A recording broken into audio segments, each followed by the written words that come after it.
Drew Boogie in studio today. That's awesome. That's a nice mix there, Drew. He's doing it live in studio. It's the Opie and Anthony Show. The O&A virus spreading across America. We also have omelets today. We do. God, times have changed. Back in the day, we would have a bartender and a full bar. And now we got omelets. Now we got guys making omelets. It's a little early. We got to thank Rosen's Restaurant and Catering, 23 East 51st Street between 5th and Madison for the fine food today. Travis and Brian are in. Are you right, Travis and Brian? There you go. They're the ones making the omelets for us. Rosen's Restaurant and Catering, 23 East 51st Street. Nice. Bill Burr in studio today as well. Waitress, too. Hey, very what's lovely. up? Yeah, she's very, very cool. Hi. Hey, so we're just about ready to finish up with this homeless shopping spree and put it to bed for a while. Although, it's got legs because now Fox News Channel is doing reports on it every hour. Yeah, they picked up on it. And the video they're using segs perfectly in what we wanted to talk about next. Here's the story again in case you missed it. And where's Sam? Because he'll explain what video they're using. It's hilarious. This is the story. And another radio show is stirring controversy again after taking a group of homeless people to an upscale New Jersey mall. Radio shock jocks Opie and Anthony staged the trip to the Short Hills Mall for their popular radio show, but not everyone was amused. Boston Mayor Thomas Menino was particularly critical of the duo, calling it sick and twisted. You know what I love about that story? They have to say again. Again. Like, oh, God, enough with these guys already. Thank you. So Sam ran that in. It aired like a half hour ago. Yeah. And what video are they using, Sam? It's the same one that was on the Drudge Report, which has a special guest homeless guy, Fez. Yeah. The modern Fez show is the center of it. Over the weekend, Drudge picked it up. Yeah. And they put the links to the Herald and Globe stories. Yep. And then there was another link that said video. Yeah. It said, like, mayor outraged over homeless stunt. The other one said something to the effect of homeless let loose. Like we turn them loose like tigers. Set loose on shopping spree. Set loose on shopping spree. Shock suburban crowds. Yeah. Then there was another little link for the video. And by the way, it's still up there. It's drudgereport.com. It's on the right-hand side of the page because his page is just a mess. There's so much crap on it. It's in the last column on the right. So I click on the video, and I'm waiting to see some of our favorite homeless people shopping at the Short Hills Mall. And what do I see? 90% of this video is focusing on Fez this poor from the Ron homeless and guy Fez show. named Fez. Fez looks homeless. He put the wool cap on. He wasn't shaved, and he was wandering around like he was somewhat out of his mind. And the video captured somebody spraying perfume at him, and it hit him in the eye. So the only thing you really hear him say is, "Ow, my eye!" And he's wandering around with like one eye shut, and he looks like a lunatic. And he is the best thing was watching that video. That if anybody had a problem with it and wanted to show the video, he was the face of the homeless that day. Yeah. Fez. By the way, there's so many videos up on YouTube. I think we're up to like 20 to 30 videos on YouTube. You got the arrival of the bus where they're treated like rock stars and the camera's going off like crazy. You got people from above filming as they're walking around the mall with just, 1,000 or so people following this particular crowd. Yep. Unbelievable video. But they pick this one to throw on the Drudge Report. Yeah, and it showed Fez, like I said, and just kept showing him and showing him. And then they get off of him. They show a couple of the other homeless guys, and then go right back to Fez. Because it's all about this poor... This is the face of the homeless. Here it is. Here's the person they've been exploiting. I'd like to get to know this person. I want to see what box he sleeps in at night. And believe me, if it's Fez, it's none. He's a radio guy that's going to be starting on Free FM. What? Did I just say that? I think tonight. I think Ron and Fez are on tonight. What? Can we dump out of that statement? My God. Why? I don't know. I think Ron and Fez start tonight on Free FM. Do they? I think so. Who knows? Anyway, so yeah. When are they supposed to start? I think tonight. What time?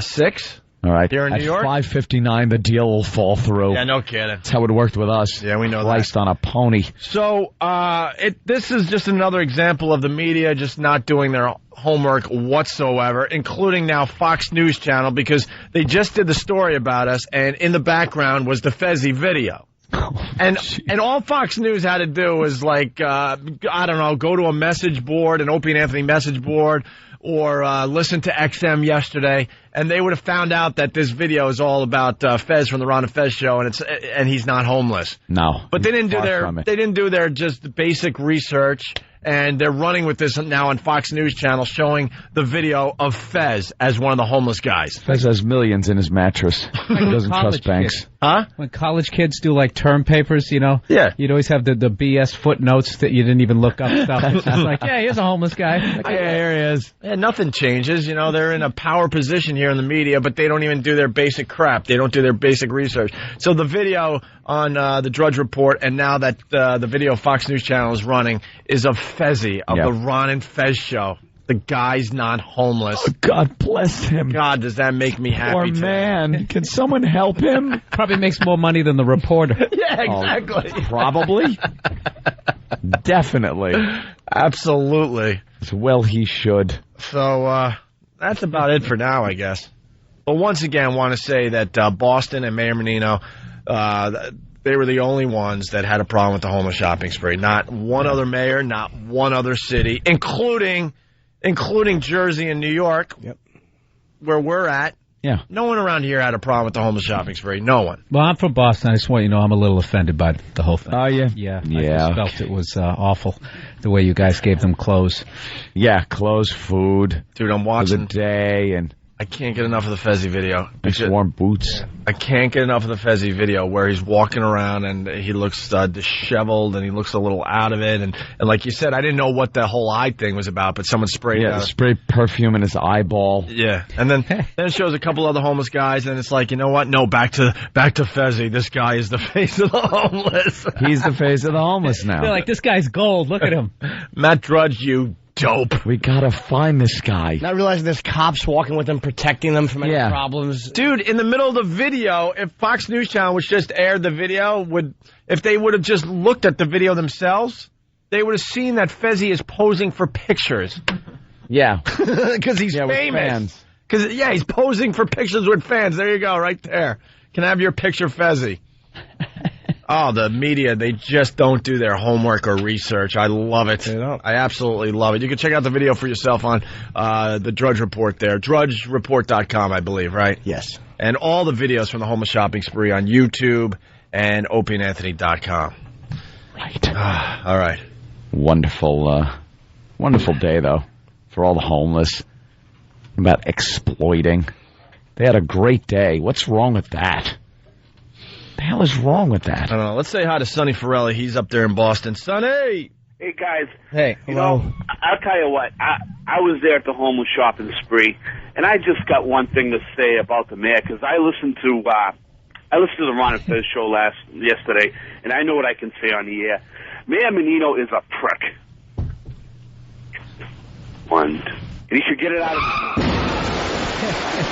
I love how he said that, expecting some dramatic response, like, "Oh no, what? Are you can't say that." Yeah. There was some sort of muttering after he said it. Yeah. And Mayor Menino is accomplished. 1, 2, 3, 4. Here's another bum out the door. You're batting 1,000 there, Sonny. Wow. Hey, listen, I'll tell you what, though. You know, my wife... But seriously, folks. I know, that's what he just went into, let me tell you, my wife. Boy, I bet she can't cook.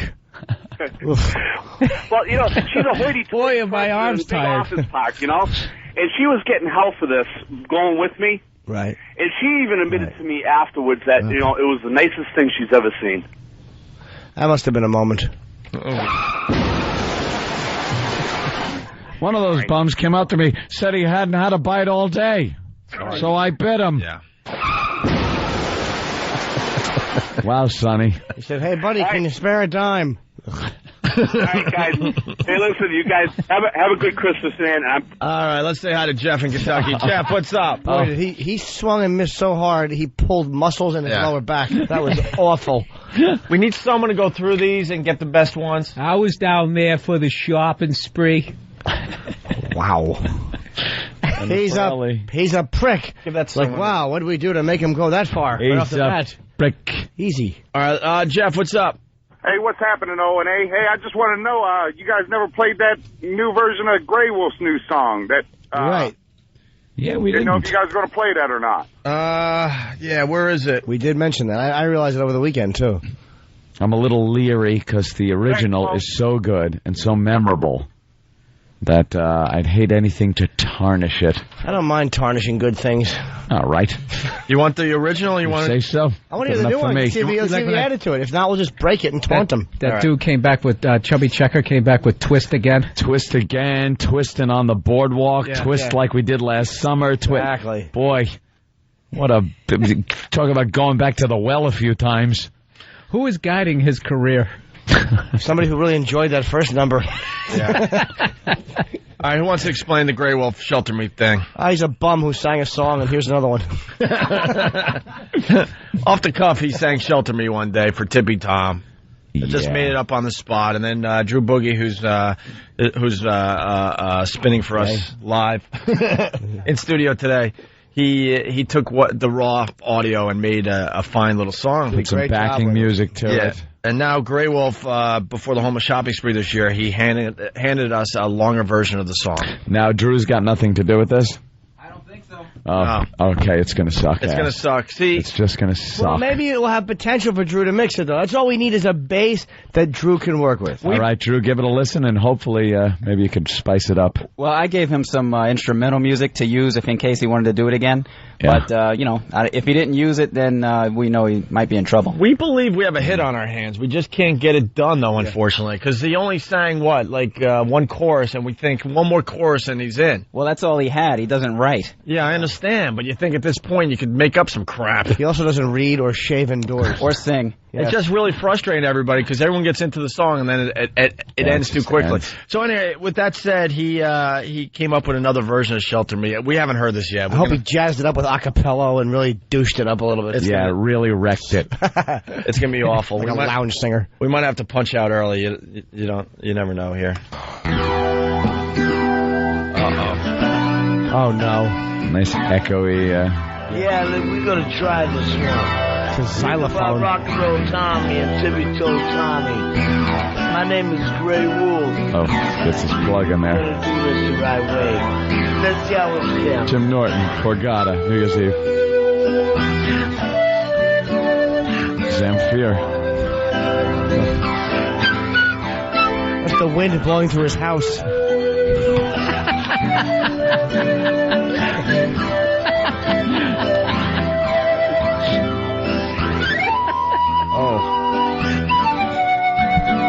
Is that Native American white gilt flute that they play down in Times Square? I want to crack his teeth with it. Get to the sad part, stupid. Enough of the intro. Exactly. What is this, yes?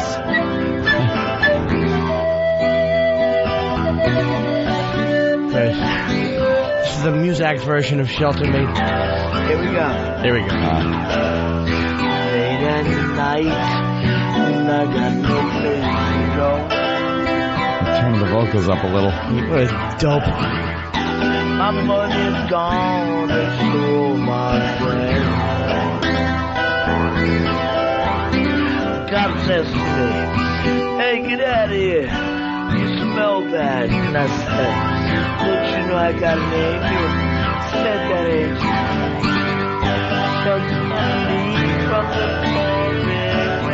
Oh my God. What a failure. What do you do? Song?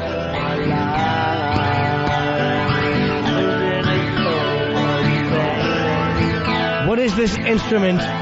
This is what people hear when they kill their own families in their heads.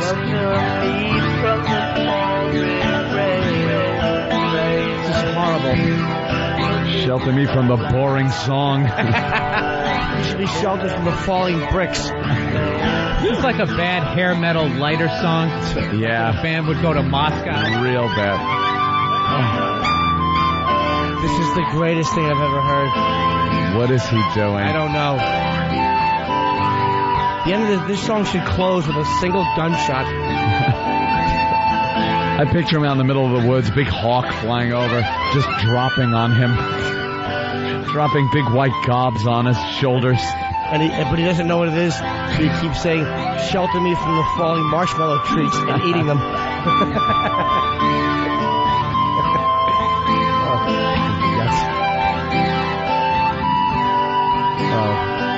If I see him and he has this instrument, I'm going to break it in front of him. It's only half over, by the way. Good, there's got to be more. He turned it into an Inagata Davida. I think Custer's coming. Should be crying in front of a garbage pile. Tom is too loud, like always. He's a little sweetheart, and a man goes slow in his head. Hey, how you homeless? Hey. Says no. Do I look like one? Dude, this is too painful. We can't do it. We have to. It's fantastic. We can't go to the end with this one, I'm telling you. What happened to 8675309? No, he had a hit. Joe Cocker, age. Yeah. Oh, my God. You know what? We can't. It's bad. It is really, really bad. Yeah. Tell them back to the drawing board. We still don't have it where we want it. Well, Drew had to deal with that.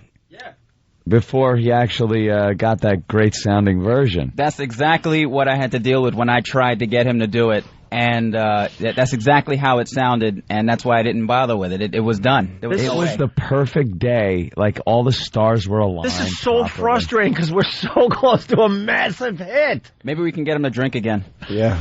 Yeah, he's got to drink. He's got to turn up the vocals. We'll go to break with the original. Listen how great this is, but it's only it's barely a minute and a half long. It's best left just like that. You tell him if he plays that instrument again, I'm gonna break his hands with a hammer.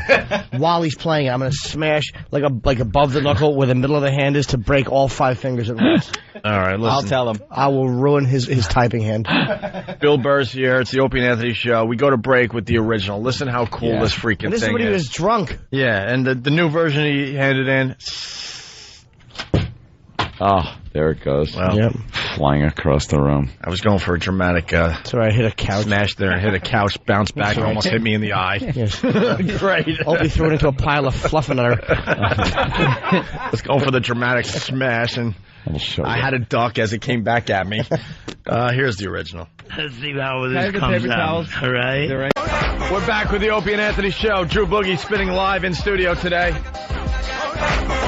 Good old Flavor Flav hijacking our Halloween party. Yeah. My God, man. Remember that? Oh, God, do I remember that. One of the highlights of the year for the Opie and Anthony Show. Certainly was. Being punked by a 60-year-old black man. He was supposed to do 5, maybe 10 minutes on that stage for us in the middle of all the other debauchery we had. And he ended up doing an hour and 20 minutes if you add it all up. Yeah. An hour and 20 minutes. Dick Gregory just took over the show and we didn't have the courage to shut him up. He thought it was his night. No one had the balls to tell him, could you please get off the stage? We're done with party. You. It's not your party. This ain't your show, Elias. Yeah. Guy had no freaking clue. Bill Burr in studio, and now we got to also say hi to Louis C.K. in studio. Hey, guys. Louis. Another Boston boy. Oh, yes, another Boston boy. It's all Boston boys today. By the way, someone's saying, look, don't take it out on us. You know, we don't like the mayor or whatever. We're not taking it out on the city of Boston. What happened? Oh, wow, what happened? Sorry. Oh, my God, are you kidding me? Sorry. We just did it for an hour and a half. We did our homeless shopping spree. Okay, I don't want to. And Boston and Mayor Menino. Yeah. That was the only problem we had. Oh. Across he was America. upset that WBCN was airing it.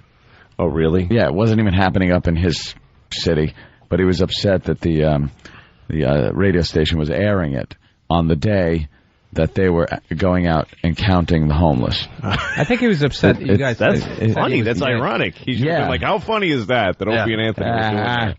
That they're taking them out, feeding them, clothing them, having thousands of listeners give their own money to buy them clothes and stuff on a day where we're going to be pointing a finger and going 1, 2, 3, 4. That's horrible of us, isn't it? Singing 99 disappointments on the wall. Yeah, so he was the only mayor. and Boston was the only city that had a problem with the homeless shopping spree. What a douche. Yeah, he really is. Sounds familiar. Yep. And now Fox News Channel is doing reports on it, and they're showing a video that's on drudgereport.com. It's taking on a life of its own there, Louis. Wow. So good for them. But there you have it. We support the homeless. I'm from there, but I kind of hate Boston in some ways. You guys are from there, too. Didn't you have a show there? We had a show. We were not from there, though. No. Yeah, they got fired when they said this guy was dead, but he really wasn't. I can't remember. Who was it again? Menino, the same guy that's, He's kind of holding a grudge. We did that 8 years ago. We paid for it. We got fired.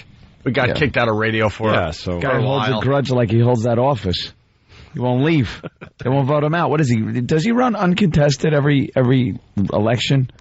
Because no one seems to be able to defeat this guy. He can't talk. You would think if one guy could deliver a speech... You can't refute any of the points he makes. Taxes and the big deal. Well, it sounded good. Heard a couple of key words. Actually, we got actual audio of Mayor Menino. Now it's my pleasure to introduce our senior senator. That's really senior senator. Listen to the way he said introduce. You hear introduce? Induce our senior senator. Now it's my pleasure to introduce our senior senator. That is the mayor of Boston for the rest of America. Our senior senator. So he was going to introduce the senior senator, but he says this. Well, maybe he says no. He's outraged. To introduce our senior senator. Our senior senator. We had a bunch of Menino clips. Yeah, I got them all right here. Listen, here's another one. I got to hear a couple. I don't know what's going on. Oh, sweetie. Hold on a minute.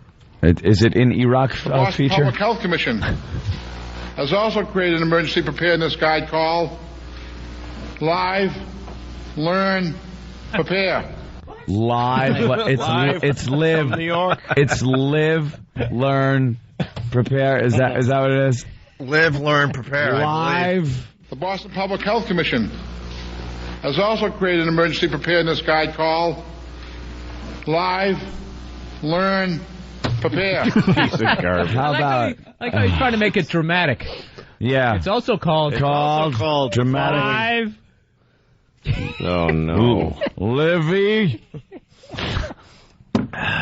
What a tool. Much like a cookie. Huh? Hold on, let me get another one in here. Much like a cookie, I predict the Yankee dynasty will crumble. And the results will be delicious for Red Sox fans. God. Oh, God. Oh, much like a cookie. But so he's much like a cookie? Much like Yankee dynasty. Much like a cookie, I will like a cookie would totally predict. You know something? Last time I heard that. Cookies are totally... Someone brought up that point. Yankee Listen to the context, the way he puts that together. The way he says it, he is a cookie. He totally is a cookie. He's the much cookie. like a cookie, I will predict the Yankee dynasty will grow. Come on, I gotta hear that again. And I love how dramatic he gets. He's all dramatic because he's going to say something really important here. Profound. Much like a cookie, I predict the Yankee dynasty will crumble. And the results will be delicious for Red Sox fans. Red Sox He should say, fans. I predict.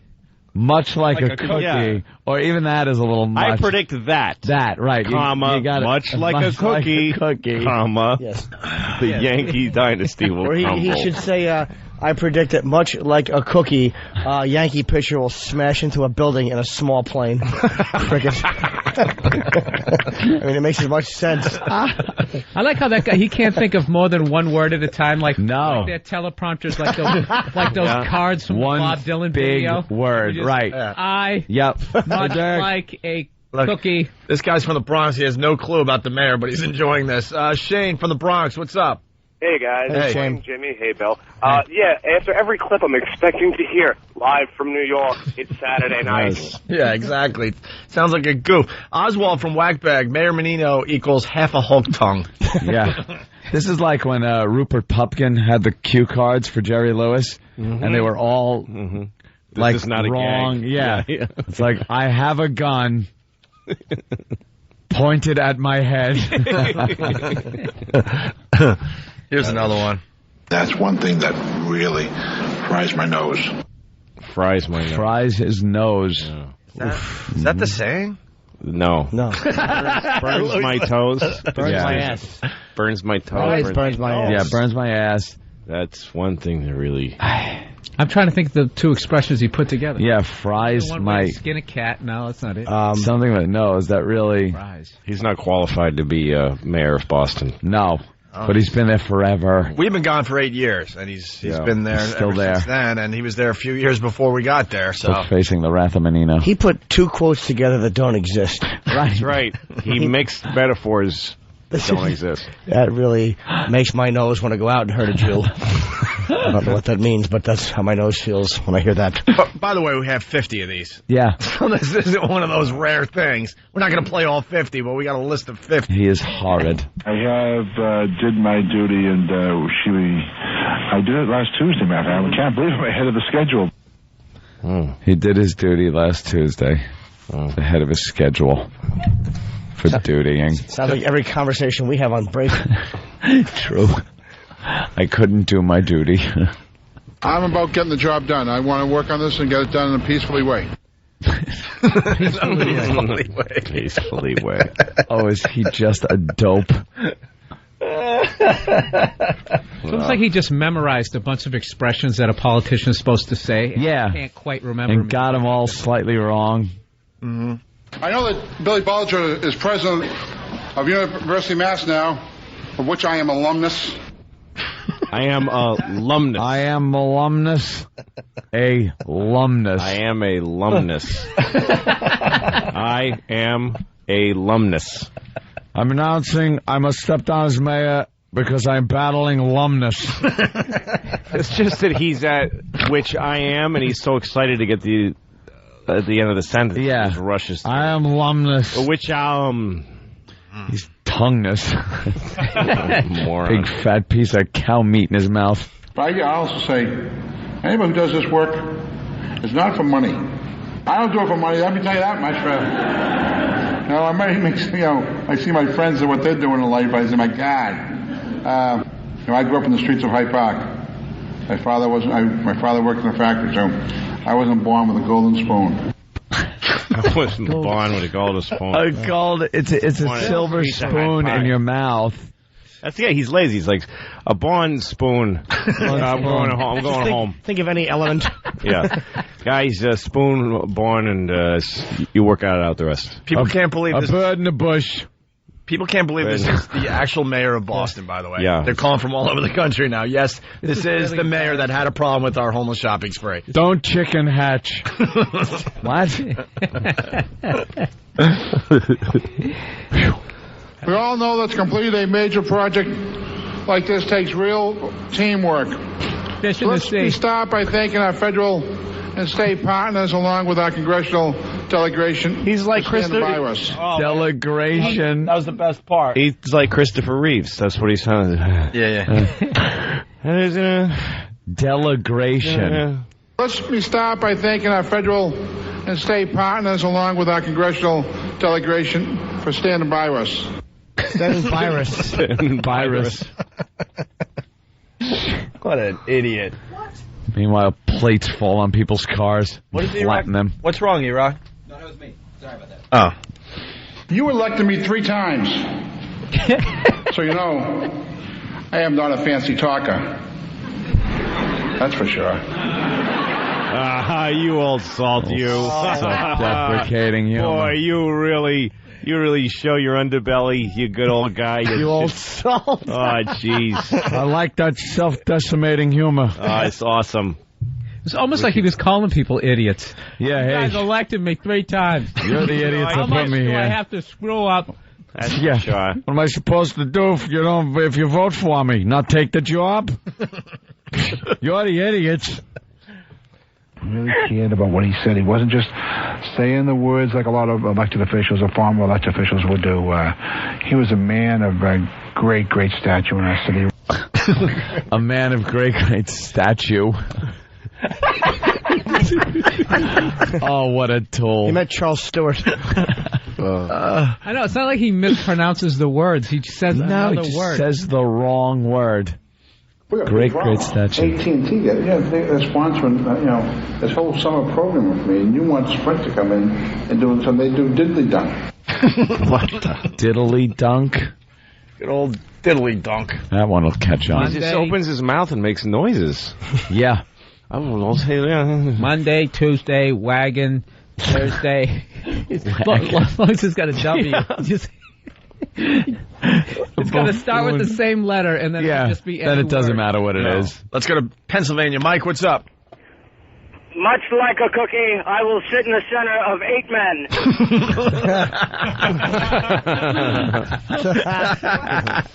Who say, we're going to end homeless, but there's no resources to end homeless. How do we do that? End homeless. End homeless. End homeless. Not homelessness. Doesn't care. We're going to end homeless. You're right. After the first couple words, it doesn't make a difference. Matter. As long as people could kind of put it. We need to work for the people, elbow 12-9. He's fixing crypto quotes. Washington refused to learn from cities that when they cut these programs, people who can't find shelter end up homeless. It is like he unwinds like a old clock. He just runs out of steam. Yeah. End of homelessness. Homeless. And then he used homelessness kind of at the end of that, which just needed end up homeless. Right. It's like, but he's trying to sound like a Kennedy. He's trying to come from that tradition. Yeah. But JFK after the shot. That's what he sounds like. Ask not what your cons do in word, another word, and then word. It's almost like he knows he's going to screw it up, so he tries to get as much momentum as he can. Exactly. Get the energy up before he screws up. It almost sounds like he's starting the next sentence too fast. Like he kind of runs out of steam and he just wants to rush to the next sentence. Ich bin ein douchebag. The reason we don't have porta parties this time, because of the large crowds, what's happened in the past, they knock them over and they use them as weapons, and it's a safety problem. So we have several public toilets at City Hall, both in the lower level and the entrance, and they could use those facilities also. There's a school department next door, which has public facilities also, and so I think I'd rather you err on the side of safety than accommodations. Err on the side of safety. Drop the portable toilet. Drop it. Drop it or you will be tased. Drop the toilet.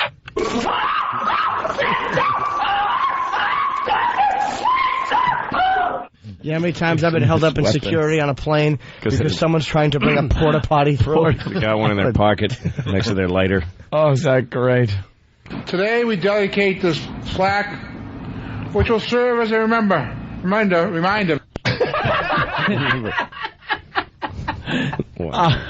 It's a big day. He said fact. Yeah. It's a big day for someone, I think. We got to dedicate this plaque. I got to hear that one again. Dedicate this plaque. Today we dedicate this plaque, which will serve as a reminder. Reminder. Hey, that's the word. We got millions of these, by the way. So many. And where will it actually start? And will the duck boats go out onto the Charles? No, we can't put skates on the ducks, so we're not going on the Charles. Okay. That's a good one. Nothing wrong with that. No, you can't put skates on ducks. Man speaks the truth. Well, there's a boat called the Duck, and he was the Duck Tours. We shouldn't be talking about the settlement today. I mean, settlement is monetary. I think it's more important to think about the family. What? The monetary. I know that guy, Monetary. He owes me money, son of a bitch. It doesn't say people cannot walk to the garden or run through the garden. It means that people cannot congregate on the garden. 3 or more people congregate on the Boston Public Garden over the next several weeks. It'll be banned. We'll have more police presence on the common. You conjugate the verb conjugate. How do you vote for a guy that doesn't know what congregate means? Stop conjugating there. Stop it. I see you. I heard what you said. You can't give prisoners congregate visits? What a dope. Can you believe it took us 86 years to win a World Series? Yeah. I never felt sorry for Boston fans because of the World Series. I grew up there my whole life, and I think they deserved every crappy year that team ever turned in because it's just bitter. They're people in Boston they're suspicious of winners. Like, if you leave town and you do a little bit good, you come back to like, so. Yeah. There's just awful people. Oh, big shot. Yeah. No, big like, shot. Did you see Dennis Leary's thing about the Curse of the Bambino? There's like a whole documentary they did about why can't Boston win and what was the curse. And then like 30 minutes in, they mentioned, they didn't use any black players forever. Like, Willie Mays tried out and they said go home. Jeez, that's a surprise. And then, but why is it the piano in the pond? Like, what is... Like, why can't they win? No black players till 1978. But what is the... but why the mysterious, ethereal curse? Look at this Docky jumping all over the place. Yeah. Get him out of here. Yeah. Hey, Fitzy, you're in center. Yeah, you're center. You play center. Yeah. Bring in the bases on your way in, you faggot. So awful. Sully, get out there and shortstop. Hey, people are reminding us of other Menino clips here. There's a couple more to play. Yeah, hope burns eternal in Boston, and every year we start off, we hope World Series championship. Last year we got to the 5th game, and maybe this is the year. That was not like a cookie. That was all right. This is much like a cookie. Much like a cookie. Much like a cookie. I have chocolate chips in me. Listen to this one. This is classic. He was reading to, I think, 3rd graders. Dear Farmer Brown, the barn is very cold tonight. The beyond. This is the 3rd was very grade cold. No, the barn was I know very the book, cold. too. That's how yeah, that's Click, Clack, Moo. Aw. It is. Aw. You're a good daddy. Click, clack, moo. Click, clack, moo. It's about some cows that get a typewriter. They start writing notes to the farmer. I'm sure that book stinks. Writing speeches for the mayor. I think we have one more here. Boston is a majority city. He's asking. He tried to say diverse. It was beyond him. So he decided to, there's more. I'm trying to move on, but... Those two words are opposites, too. It's a minority majority. I'm a woman, man. Woman, I'm a Boston woman, is a full empty city of majority minority people. There's got to be a question. It's a full empty city. Full empty city. Like I said, it's about reinforcing the economic lessons that taught during the school day. Economic? What? Dude, this should have been your response to his criticism. You just paste play all this. these together. Actually, this kind of is. People are listening today to hear our response. This is it. You guys should do this on the air. You should totally do this on the radio. On the radio. On the radio. When you do your show later. That would be crazy. I really am an idiot. Why put it on the radio in front of millions? You should send it in an email. To that lady at the Herald. All right. Yeah. Can I? Does it serve the kids better? I didn't get that one. I says. He writes, he says, listen. Does it serve the kids better? All right. Want to move on? I mean, we could go all day with it. And that's so important to me as a city, as mayor, but also to the city of Boston. To me, the city. Important to me as a city. As a city. Not only, but the city of Boston. City. He can't make up his mind. Where else is he mayor of? This is a famous one, too. Listen to this. You going to make any bets with the mayor at Oakland? Oh yeah, he'll probably give us a spaceship for Jerry Brown. We know Jerry Brown. A spaceship versus some good seafood. All right. He's quick on his feet. Oh my God, can he improv? He's quick on his feet. He was going with a Jerry Brown kind of being out there, a little spacey. So a spaceship. Yeah. Because he couldn't think of anything else for what? What city? For Oakland. It was Oakland? I can think of a few things you could trade. I don't think Boston wants them. I would fire a bartender for talking like this. Let alone he's mayor. I'd be like, dude, people don't want to hear you. Well, it's one of the great traditions of Boston. St. Patrick's Day breakfast, and Jackie Haas did a great job for the first time ever. Everybody said he couldn't do it. Well, he's risen to the occasion again, and he's just done a great job. And the governor and Shannon O'Brien, they've all been good morning, great jokes, and great time. Good morning, great. He already lives word to word. He goes, stop, good, what words go with good? Good morning. Good morning. He was a very good morning. Even his own throat was rebelling against his stupid words that were coming out of it. It was shutting down. His brain shut down on occasion, or whatever. He's like, yeah, okay. Forget it. Have to be flexible, and that's where we're all flexible. We get through this issue, and I just say that it's difficult. It will be difficult. All right, you're just saying flexible, but that's an easy one. All right. God, many people wonder in our nation's cities about how to solve homelessness. There's two solutions for homelessness. More housing, affordable housing. Jesus. That's a solution, I would say.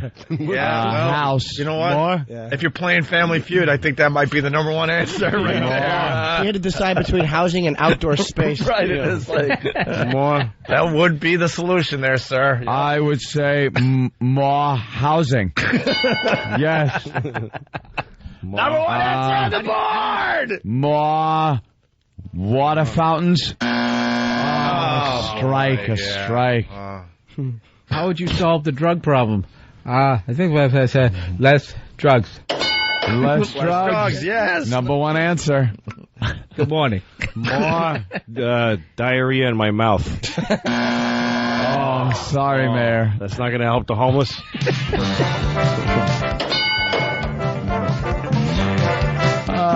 What about the problem with traffic? Less cars. Number one answer. More water. Boats. No, the traffic problem. What about the problem Buses, Mayor. What about the problem of huge metal plates squishing women as they drive through the Big Dig? Less metal plates squishing women. Yes. Less corruption in the city? No, of course. Who's on that button? Oh, it's the construction workers. Let's listen to that again.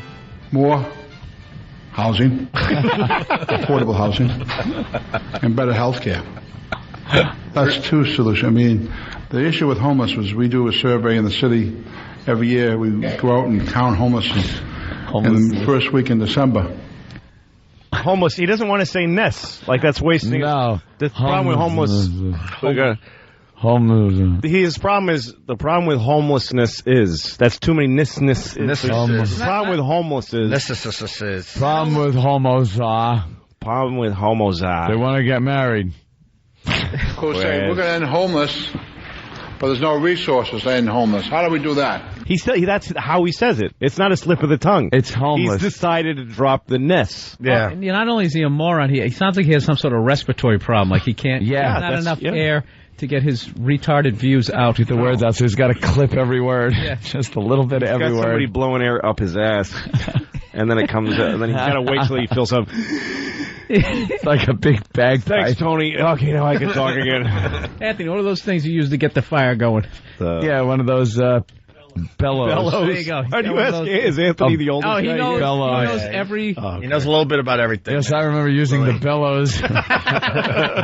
Here, we'll end the steel mill. We could do this all day. We have at least 20 to 30 more. But the girl that sang "I Saw the Sign," she is in studio today to do karaoke for us. Nice. Oh, we'll explain to Louis C.K. next. I've heard. Oh, you did hear this? She's awesome. All right, the cool. best. She's awesome. We got one more Mayor Menino clip. The vice president is saying is heightening the intensity, it seems, a little bit here. What's your level of concern?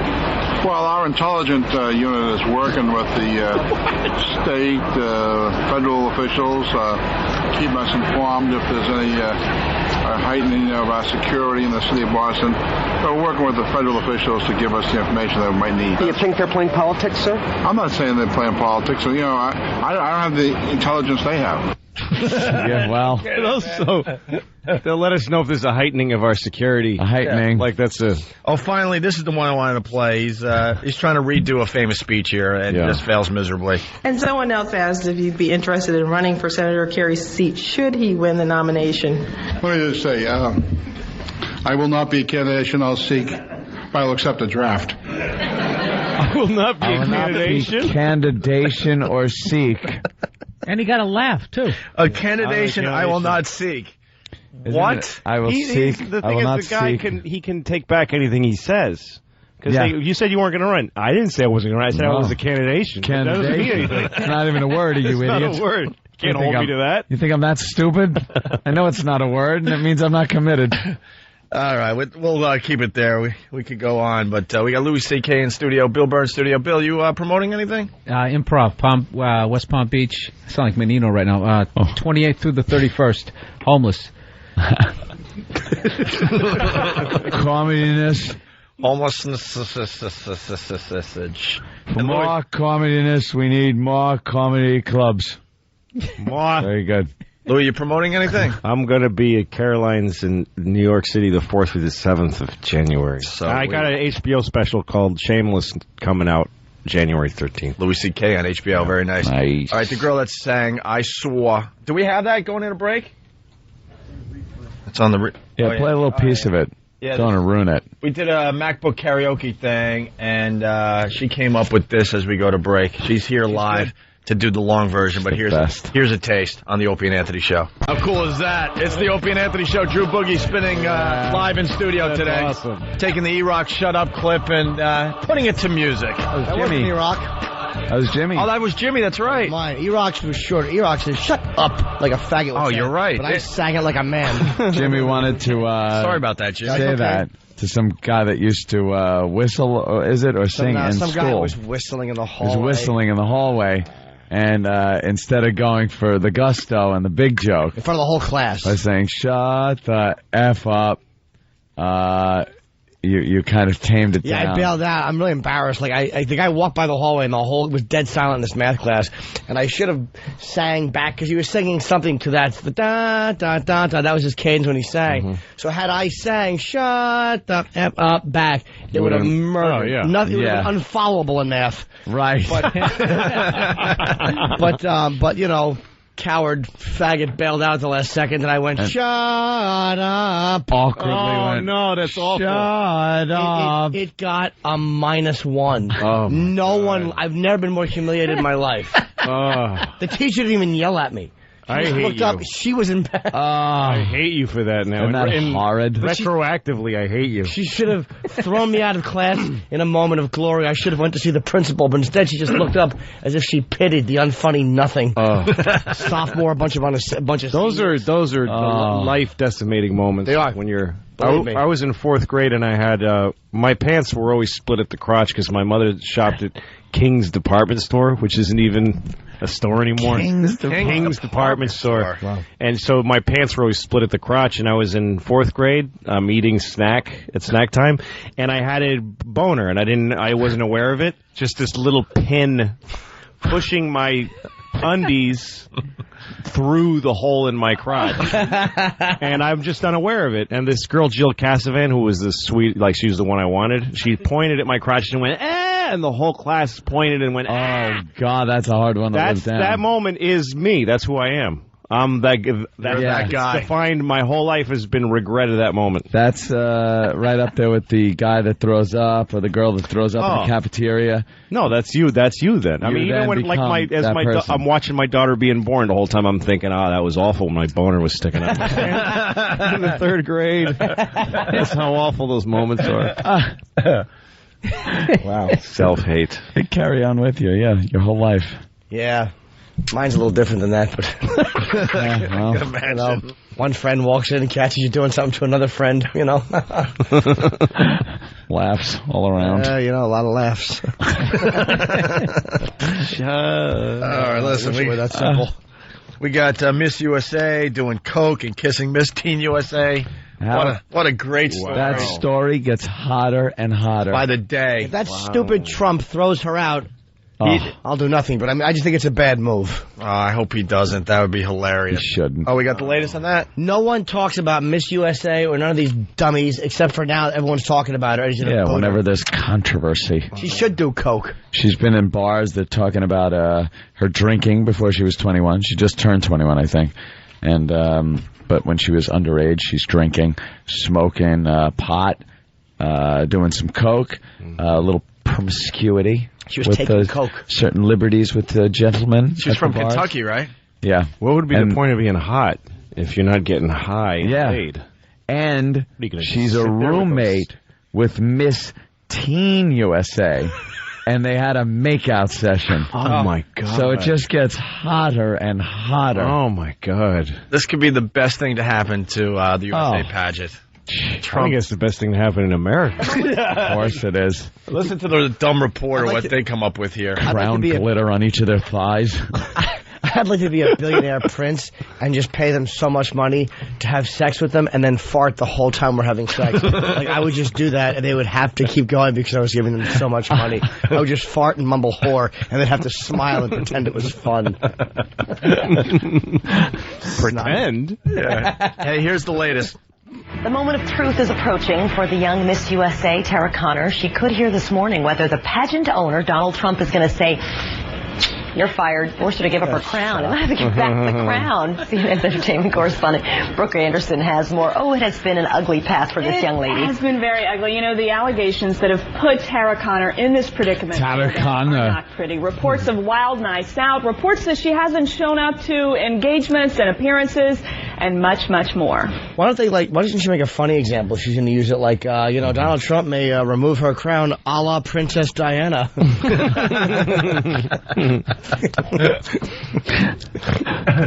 How do they take this crap seriously? I don't know. Like, what big thing is Miss USA that she can't the thing I don't understand, laid? It's like with Britney Spears' vagina and Janet Jackson's boobs. This is what we're supposed to want from these people. Yeah. Yeah. The whole point of Britney Spears is her vagina. That's the entire crux of her ground existence. zero. And then we see it and we go, oh, faux pas. Oh, what is she doing? The whole point of a beauty pageant is that you wish you could have sex with those women. And then one of them kisses another woman and there's a problem? Yeah. With who? I don't understand. The Britney Spears thing, it was the most downloaded thing on Google. Yeah. We all want to, but then everybody publicly says, what's wrong with her? Oh, look how that really should have been the end of her career. Like, that should have, ta-da. Yeah. I mean, that's the whole point of her career. Yeah, this is what you've been waiting for 8 years. Yeah. Yeah. Or whatever. But the whole point of her career is that there's just like swimming pools of sperm being dumped for her, in her honor. Every day. Teenage boys are masturbating to her face. Yeah. Voice. Stomach. And stomach. Likeness. Guilty. And then she shows the vagina and they, hey, what are you doing? I wouldn't fault Tara Conner if she made out with Dakota Fanning. It wouldn't bug me. I don't know how much of that made the air, because I'm sure Al is dumping out like crazy. All right, Al. All right, Al, you got all that. All right, here's more on Miss USA. She just turned legal on Monday, celebrating her 21st birthday. But by many accounts, her partying began way before then. She's been drinking really heavily, drinking in public. She was caught smooching Miss Teen USA at a club in New York City, and she apparently failed a drug test for cocaine. Oh, my God. All right, winner. That's basically a sophomore in college. Yeah. She's acting her age. Yeah, she's drinking. God forbid, right. Tara Conner is a Kentucky beauty queen. She began her pageant career at the tender age of 4. A year ago, she was a model / student / waitress. And on April 21st, she was named Miss USA 2006. She left her high school sweetheart and moved to New York City and wore her sash with pride. With pride. On the subway? The tender age of 4. There's something like pedophilish about Yeah. Began her beauty pageant career at the tender age of 4. Is that her right there? They're like veal. Wow, that's her when she was 4? No, that's a new picture, Jimmy. She has like a little bit of a gut, though. Jesus. Dude, she drinks a lot. Picky. What is that? That's her hip bone. That's gut. That's hip bone. She has a little seed belly. That is a... Oh, where? In the middle or on the side? On the side is awful. On the side is a hip bone. It's an awful little swimsuit thing she's wearing. She's not that hot. She has a dumb little fat part of her stomach. She looks like me, like an appendix scar. I have the same little gut she does. Little fat undershadowing. Can you take that? What is wrong with Jimmy, you do. You look just like her. Well, just from that part. Lift your shirt up again, man. Absolutely. Exactly. That's I can't even belly. She does have a little awning there, doesn't she? Does it? Yes. Yeah. Oh, what's wrong with you guys? Team USA's head doesn't get wet when it rains. What do you want from women? I don't know, just not a fat gut when you represent the whole country. That's not How about a fat that? gut. How about do a Pilates, you slob? Oh, my God. now she's a slob. She's a slob. Disgusted at her mediocrity. She should be thrown out of the pageant with her pig stomach. Because she gained a pound, right? Exactly. Right? Pig belly. She stopped eating toilet paper and drinking coffee. Throw up for America. Yeah. Here's the other shot. You can even see a little bit on the side. Yeah? You see a little dent on the side? I'm not a perfectionist, believe me. It's not a scratch on your Maserati. It's a woman with actual nutritionified woman. Exactly. As Marina, Look over here. would say. Look at the way the gut's sticking out the side there. Look at that. You get a little picky there. Trying to hide it with that frilly thing. I'm not trying to hide it. I'm not getting picky. She is. She's Miss USA. She's supposed to be the hottest one. And but that's not going to make her hot to be a gross skeleton. No, but how about not a gut hanging all over? That's not, you're out of your mind. Sloppy whore. Gut hanging all over. You would just tell her to go to hell. No, I'd have sex with her. I'd have brutal forced sex with her. Yeah, that's what she's good for? From the front and back. Trying to work that gut off. Yeah. Work off those. We got another story to get to before we get to the I Saw the Sign girl. Where is she, by the way? She's in the green room? I said hello. She smells good. She's warming up to do I Saw the Sign live for us? Yeah, she's gargling with glass. How did her stomach look, Jim? Oh, she looked good. She looked all right? Yeah. All right, here. We're going to get to her after the break there, Steve. A Daytona Beach man is in jail this morning for strangling his grandmother with an extension cord she was using to hang Christmas lights. Police say he offered to help her put up the decorations, but police say he had an ulterior motive the whole time. Police say he strangled her and then slit her throat. A while later, family members discovered the body and ran for a neighbor for help. Music and then hey, honey, trim the tree. Oh, my God. I like the fact that he strangled her and then cut her throat. He really hated that neck. Oh, something about that neck. That neck was awful. What the hell did Grandma do to you? He wanted blinking lights, and she wouldn't put the little thing in the end. The little blinking bulb in. See, both stories are great. I mean, at first you picture that she's hanging them and saying something like, these lights are hot, and he just, shut up, and he just strangled her. But the idea that it was premeditated, he's like, yeah, go ahead, Grandma, hang these. Yeah, hang the lights. Yeah, go up on the ladder. It's nice. It's Christmas. For a neighbor for help. I get closer and I look. I'm like, oh my God, somebody slit this lady's throat. Police say the man has confessed and he is now charged with first-degree murder. So I have a red stripe, man.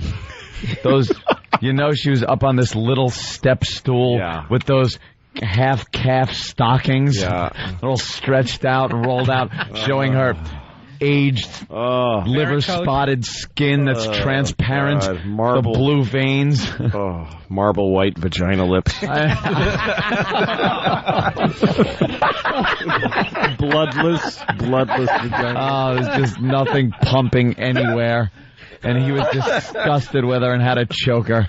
The great part is, after they remove the body, some family member has to come in and take the lights down off the tree. You have to unwrap the lights. The lights that Grandma was choked with. That one coagulated part. Don't touch. Do I fix them or take them down? Yeah. Because she didn't finish. She'll leave them up in her honor or put them back in the box. They just leave them there, plop the star on top. Coil them back up into the box. Right for next year. Can I put these on my tree with this pulp and her throat skin in? Do we have time for one more? This is a great story, too. That's Marble white. That's out there today. At Wheaton North High School, the mission is to create self-directed students who make sound decisions. Last week, one of those students decided to do the unthinkable when officials say he spiked a container of cafeteria salad dressing with his own semen. Police say an attempted aggravated battery arrest is imminent. an act occurred that could have physically harmed someone at the school, but no one was physically harmed. Wasn't Jim. Why did you go back for 4 helpings? I don't know. It was delicious. Oh, my God. It was a fantastic beverage. Good for him. Well, the students and the school react, of course. Everyone knows about it in the school. Oh, yeah, everyone knows. And everyone is universally repulsed. The whole school is disgusted. That's got to be the sickest thing I've ever heard in my life. It's just pretty gross that someone actually would do that. Yeah, it's been going on for a month or so. That's what we've all been hearing. But school officials say their investigation has shown it happened just once, last Wednesday.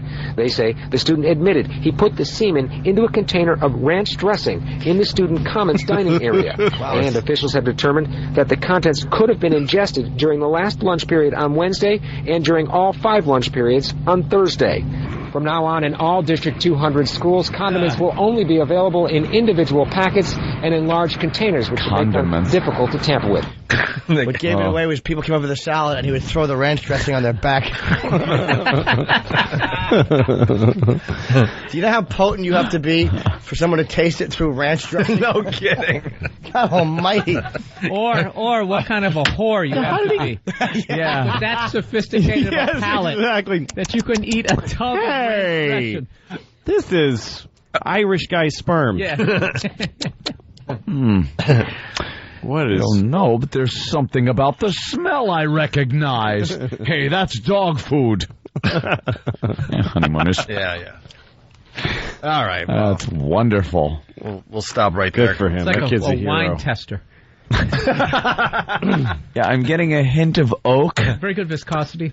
Yeah. Viscosity. I'm just really showing my ignorance here. Hey, a couple things. A big thank you to Rosen's Restaurant and Catering, 23 East 51st Street between 5th and Madison for all the omelets this morning. They did a great job.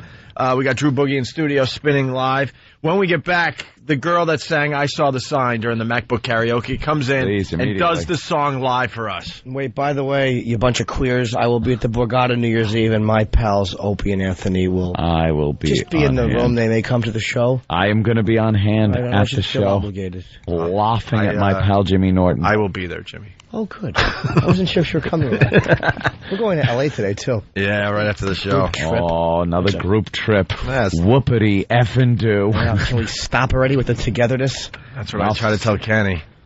Stop trying to make it a group. Another winged We all have separate lives. Well, they could have gotten you a nicer suite, but they didn't. All right, here we go. It's the Opie and Anthony Show. Bearer of bad news and a smile. He loves bad news. Lives for it. The girl will do I Saw the Sign live next. We're back with the Opie and Anthony Show. Drew Boogie spinning live in studio today. Also have Bill Burr in here, Louis C.K. We got guys making omelets. And someone very, very famous has stepped up to the microphone. It's Pamela. Yeah. Oh, your mic's working. Great. Oh, hi. Pamela won the MacBook Karaoke contest last week, one of the days anyway, by singing I Saw the Sign. This little... I saw the sign. It's a hit now. It opened up my eyes. I saw the sign. Life is demanding without understanding. I saw the sign. And it opened up my eyes. I saw the sign. No one's gonna drag you up to get into the lights where you belong. Yes, you belong. Everyone's thinking it. You don't look like you sound. All right. No. We expected someone else to come walking through that door. I don't know. You're lovely. Yeah, you're lovely. Absolutely. This has also served as like an impromptu dating service because all of your listeners found me on MySpace and they were like, I want to sing a duet with you, baby. Oh. Yeah, it's kind of crazy. I want to sing a duet with you, baby. You sure it wasn't said like that? Probably. Maybe we could go to F.H. Riley's parking lot, me and you. Said that, actually. I don't doubt it. That's my brother's fine restaurant, 400 New York Avenue in the heart of Huntington Village. Yes. Stop by and say hi to Brett. But, and the FH doesn't stand for blank here. Right. Yes, of course. Are you single, girl? I am. Nice. Yep. And girl? Or a girl? Sounded like you said, are you single, girl? No, are you a single girl? Oh, I didn't hear that. No, not are you single, girl. No, I'm not Morris Day. Are you single, girl? And you're from Deer Park, I guess? Park. Deer Park, Long Island. Yeah. That was the biggest surprise when I heard you were from Long Island. Yeah, I'm sure. After hearing, I saw this wine. Yeah. Kind of family. Kind of rich. Kind of... Middle class, average. Got a dog, a brother, a parent. Deer Park's a weird area. Could go either way. Yeah. Could go either way there, yeah. It's true. You get down there by a little closer to Wine Dance, there's a problem. Yeah, it's kind of, Then you get near kind of Dix Hills-ish area. Kind of nice. You fall in the middle. Exactly. All right, very nice. You're a lovely girl. Do you need some water or something for your vocals? I just, hydrated my vocal cords. Hydrated. She's a pro. I'm all ready. What a pro. I know what to do, yeah. You know what to do. I just want to say that this song is for all the little girls that are like 8 years old right now that did not get the solo in the holiday Christmas concert and are in the bathroom about to slit their wrists. I was there and I know what it's like, so I think good things could happen. So was Jimmy. Do you He sing was there too, going, psst, before you do that. When they said no, I would root them. Go ahead, cut your wrist. Worthless. Do you sing karaoke a lot? I do. You go to karaoke bars? Sometimes, yeah. I just turned 21, so now I can legally, go out. Look at that. Now you can legally kiss Miss Teen USA. Yeah. Right. Yeah. There you go. Trump might have a problem Kind with of too it. slutty for me. And you go to school in Buffalo? Because we're being heard in Buffalo right now. Yep, I do. University of Buffalo. Oh, there you go. Yep. Very cool. All right, you want to sing I Saw the Sign? I think I'm ready. Gotta be the I hit. just need to, stretch out a little bit. Prepare. Gotta be the hit.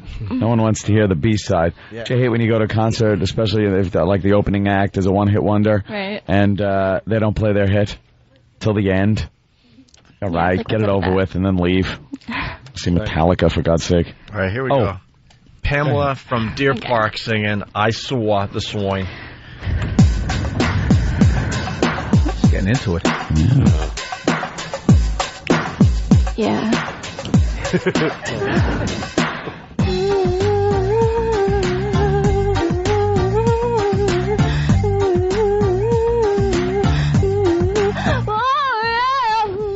Oh my God. Opie.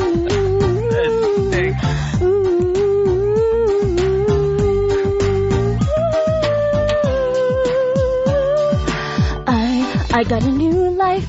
You would hardly recognize me. I'm so glad. How could a person like me when you're not the one for me? Ooh, is enough? I saw the sign, and it opened up my eyes. I saw the sign. Life is demanding without understanding. I saw the sign, and it opened up my eyes. I saw the sign. No one's gonna drag you up to get into the light where you belong. But where do you belong? Oh, yeah. Jimmy, this is for you. Digging it. Under the clean moon, so many years I've wondered who you are. How could a person like you bring me down? Under the pale moon, where I see a lot of stars. Ooh, is enough? I saw the sign, and it opened up my eyes. I saw the sign. Life is demanding without understanding. I saw the sign, and it opened up my eyes. I saw the sign. No one's gonna drag you up to get into the light where you belong. But where do you belong? Yeah. You like that? It stinks. Yeah.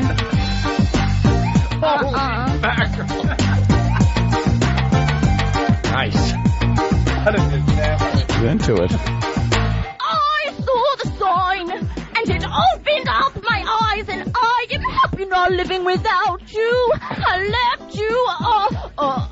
I saw the sign, and it opened up my eyes. I saw the sign. No one's gonna drag you up to get into the light where you belong. I saw the sign. I saw the sign. I saw the sign. I saw the sign. I saw the sign. I saw the sign. I saw the sign. I saw the sign. I saw the sign, and it opened up my eyes. I saw the sign. Oh my God! Wow. Look how many people are in here.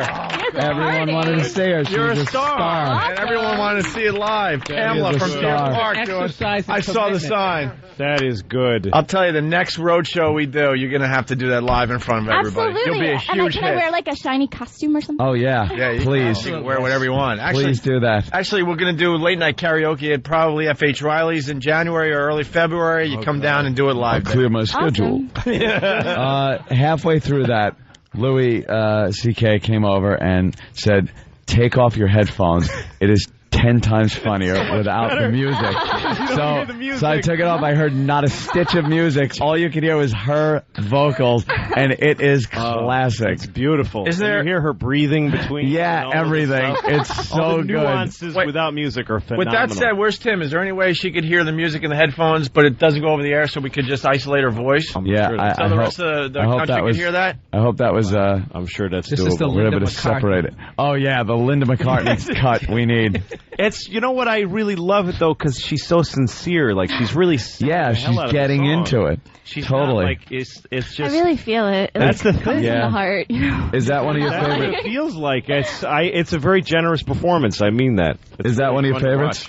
It's all right. I've had requests to do other songs from like the MySpace stalkers. You know. What's your favorite song to do? The other night I did "You Oughta Know" by Alanis Morissette. You know that wow. Song? That was pretty intense. Do we have that? Love to hear that. Wow. Could you sing it a cappella?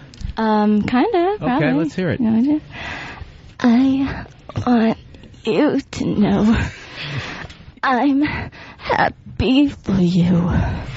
I wish nothing but the best for you both. An older version of me, is she perverted like me? Would she go down on you in a theater? That's kind of a sample. The bathroom's over there. Wow.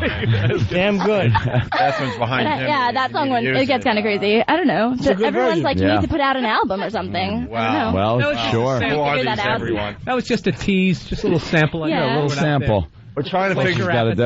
Like Sinatra. Yeah. We're trying to figure out somewhere. That's all you need. We're trying to figure out where she could hear the music, and then we just have her vocals on the air. Pretty That's great. it. It's pretty great, according to Louis C.K., huh? Oh, yeah. We're doing it over here. You should just be doing concerts. That's all you should do. Yeah, maybe I'll go on tour. We can go on tour together. You're just follow you though. There's no way to follow you. Yes, you could. No, you could not follow her. No. Just a student. You don't have a little part-time job or something? I am music director actually at my college radio station. Oh, wow. Wow. I usually pick the music, not sing it. All right, I think we got this figured out. Wait, how is she going to... Oh, I just hit it from here? Yeah, and play it from this. I got you. Okay. Oh, then All it's right. going direct from the CD player, All right. not over the air. Louis C.K. that's came good. up with this suggestion. We'll see if it works. You're going to sing the song again. Just do it. Sing it like you always do. Yeah. Just give me a lot of laughing. Just try to plow through it, okay? You ready? From the top? From the top, yes. Okay. From the top. All right.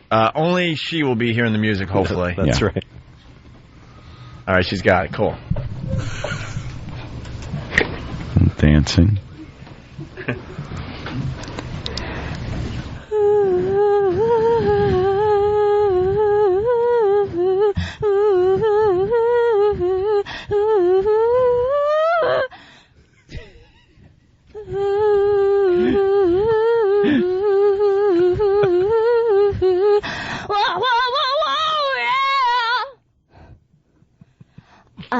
I got a new life. You could hardly recognize me. I'm so glad. How could a person like me? Why do I bother when you're not the one for me? Sounds like Menino. Enough. I saw the sign, and it opened up my eyes. I saw the sign. Life is demanding without understanding. I saw the sign, and it opened up my eyes. I saw the sign. No one's going to drag you up to get into the light where you belong. But where do you belong? Yeah.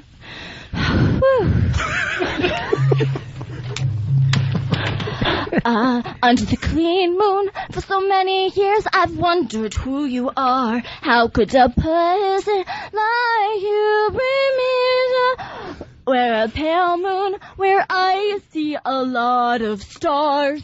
Ooh, is enough enough? I saw the sign, and it opened up my eyes. I saw the sign. Life is demanding without understanding. I saw the sign, and it opened up my eyes. I saw the sign. No one's going to drag you up to get into the light where you belong. But where do you belong? Oh, yeah. I love you guys so much. I'm really feeling it right now. I can't explain.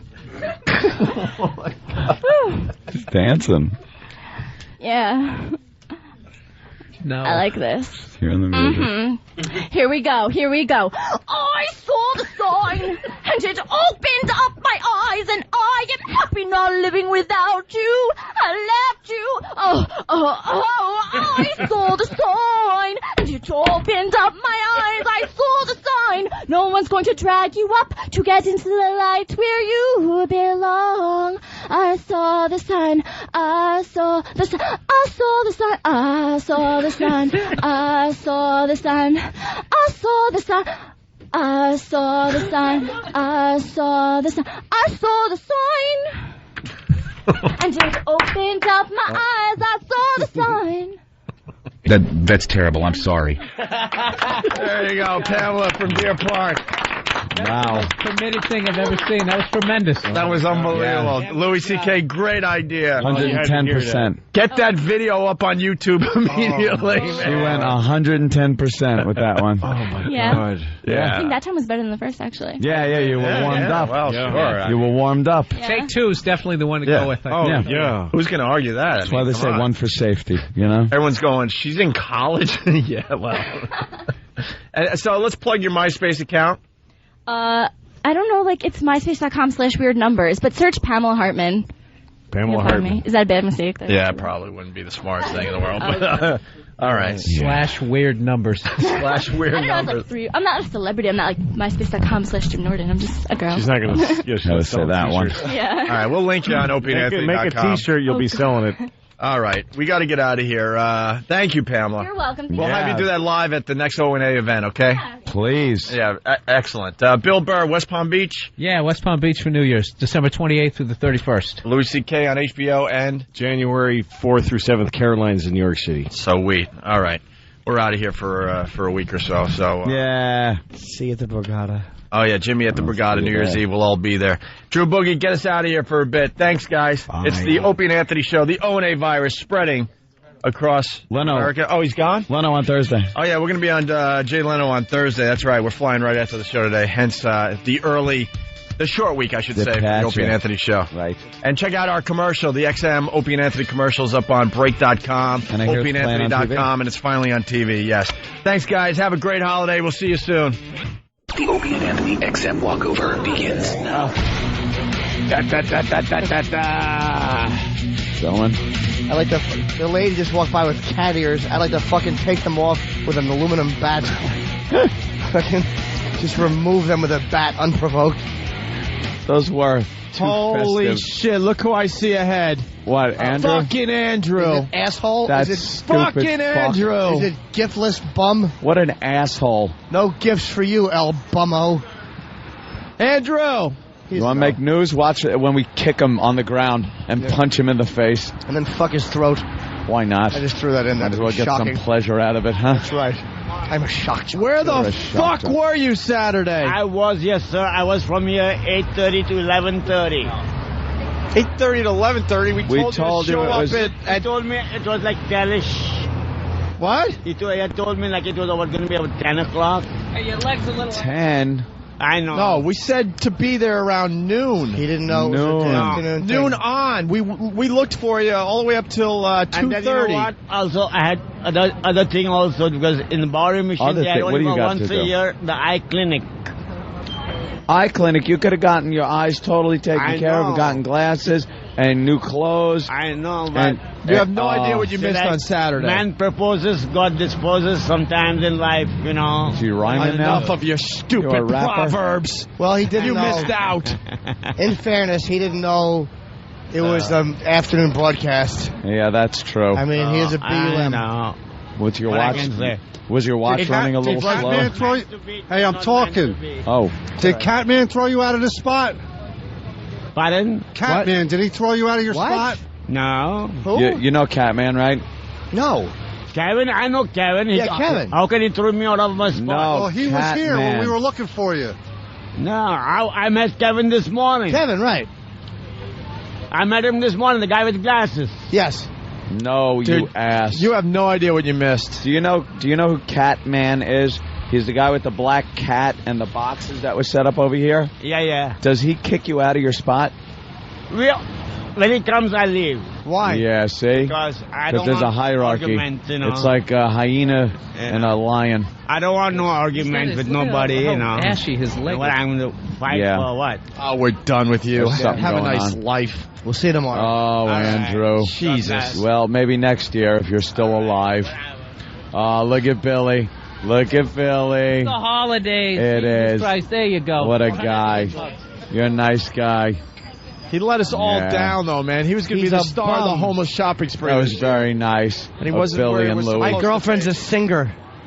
I'm dating a singer. Look at you. Yes, we're to be engaged. One of these days, she's going to be on stage. You'll be front row. She'll save all the money. I'll save all the money on entertainment because she'll just sing. Yeah. And the guests will give money. It's and almost leave. like a Celine Dion.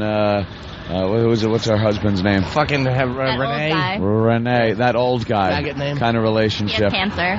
Does he? Right. That's not funny. Yeah, it's called his wife. Where's his cancer? I think in his balls or something. He has ball cancer? Attaboy. Wow. I'm making this up completely. I'm sure he'll throw him on the table and try to fucking win something with him. Gambling idiot. Didn't he see the signs? He felt a lump.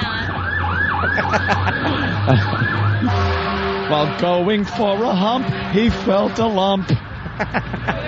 Life's demand.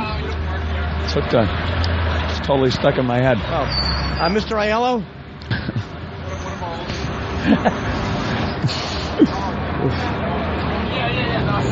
ABBA? Listening to ABBA? Right?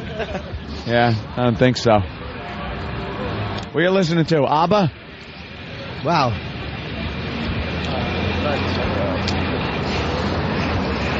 Hello, sir. Very good, sir. I'm always freezing cold unless I'm in the tropics. Oh, sweetie. I'm Sicilian, which means I'm half Negro. That's right. Nah, but I figure I'm more white because I still get beat up by them. And you're a racist. Right. How ironic would that be? Hi, sir. Who's this fucking crazy-eyed psycho? Oh, I'm going to get hit by a bus. Oh, my God. Oh, no. The obituary reads, Stephen Carr, lead singer of the band Foundry. Their hit song Pendulum. That's right. Was run over by a coach bus today. Oof. Oh, now we gotta go this way. Oh, and look at this asshole. Oh, my God. Enough. Oh, pardon. Excuse me, Hitler. Where are you guys? I don't know. Where are you? I'm way over here. Where the hell'd you go? We're looking at some really ugly people. Yeah. I'm like at the bus stop already. Really? Yeah. Holy shit. We're dilly-dallying. No, we're lollygagging. Yes. I'm going right in. I'm now at the dog. Wow. Oh, what's this tumor on the dog's chest? Wait, hold on. Which one has a bigger cock? You don't ask, woman, which dog she owns has a bigger cock. You just don't. You might have hurt that woman's feelings. Oh, it made me so happy. You know, one's for fucking and one's for peanut butter. The big one won't eat a pussy because he doesn't have to. The Great Dane mounts her and the other one licks her puss while she talks to her grandkids on the phone. The Great Dane's like, I don't like peanut butter that much. Disgusting vagina. Fucking human vagina. Yeah, it's got to be disgusting for a dog. That Great Dane, the little dog, will look up and just shrug and go, the Dane's all cock. Can't do nothing about it. Couldn't be helped. I know my job. One's for fucking and one's for peanut butter. I'll bet you the Great Dane's dick is so big that she sucks it too. She doesn't even have to. She just likes the way it feels in her hand, like a fat Frank. Now you're getting sexy with the whole thing. When that lady walked her dog, she had no idea she was going to be accused of fucking it. When'd you put that leash on this morning? Fucking radio technology across the nation. What's that, Eric? All right, come on in. Oh. Who's going to... There you go. All right. Well, Dawn and Patrick. Come on. And also my girl. There you go. Where's Pamela? Where's my girl? Oh. Bring baby doll up here. Kenny's going to bring law and order to that front door. Who threw up Mark behind the my counter? words. No one threw up behind the counter. It's the guy that works there. Yeah. Watch. I'll be nice. I'll be courteous. I saw the signs. Hello, sir. Happy holidays. All right. Hey, we'll see you upstairs. Drew Boogie spinning live in studio today. Doing a great job for us. Yes, he is. Thank you, Drew. Scratching away. Scratching his ass off today. They're a very musical people. I got to get the... Yes? That was kind of cool. Hey, that was kind of cool, man. That was definitely kind of cool. Hey, let's say hi to Rob on Long Island. Rob, what's up? Hey there, Rob. How you doing, guys? Welcome aboard. Yeah, I have to comment on Pamela's karaoke. I think the first one that she sent in really was genuine because she was trying to be good. But this one that she did today, I think she was just basically doing a parody of herself. You know, she was overly... There's always a party pooper out there. Yeah, it was always a party pooper. Everyone else is saying how hilarious it was, but you have to rain on everyone's parade. It was hilarious. I just think she was trying to be horrible. You know what you I are, disagree. Sir? You're a parade rainer. Am I wrong? You don't think that she was trying to be horrible? I don't think so. I looked at her eyes, and she was singing that she wanted you to know that she saw the sign. I think she was trying to sing her little heart out, and you're stomping on it now. So. There was no wink at the end. There was... Isn't that how mad he got? What did he say? He gave a Frankus. Oh, did he give a Frankus? So he's a good egg. That's anger. No, she... He got all mad. She was feeling it because she was live in front of a bunch of people, so she gave it that extra oomph.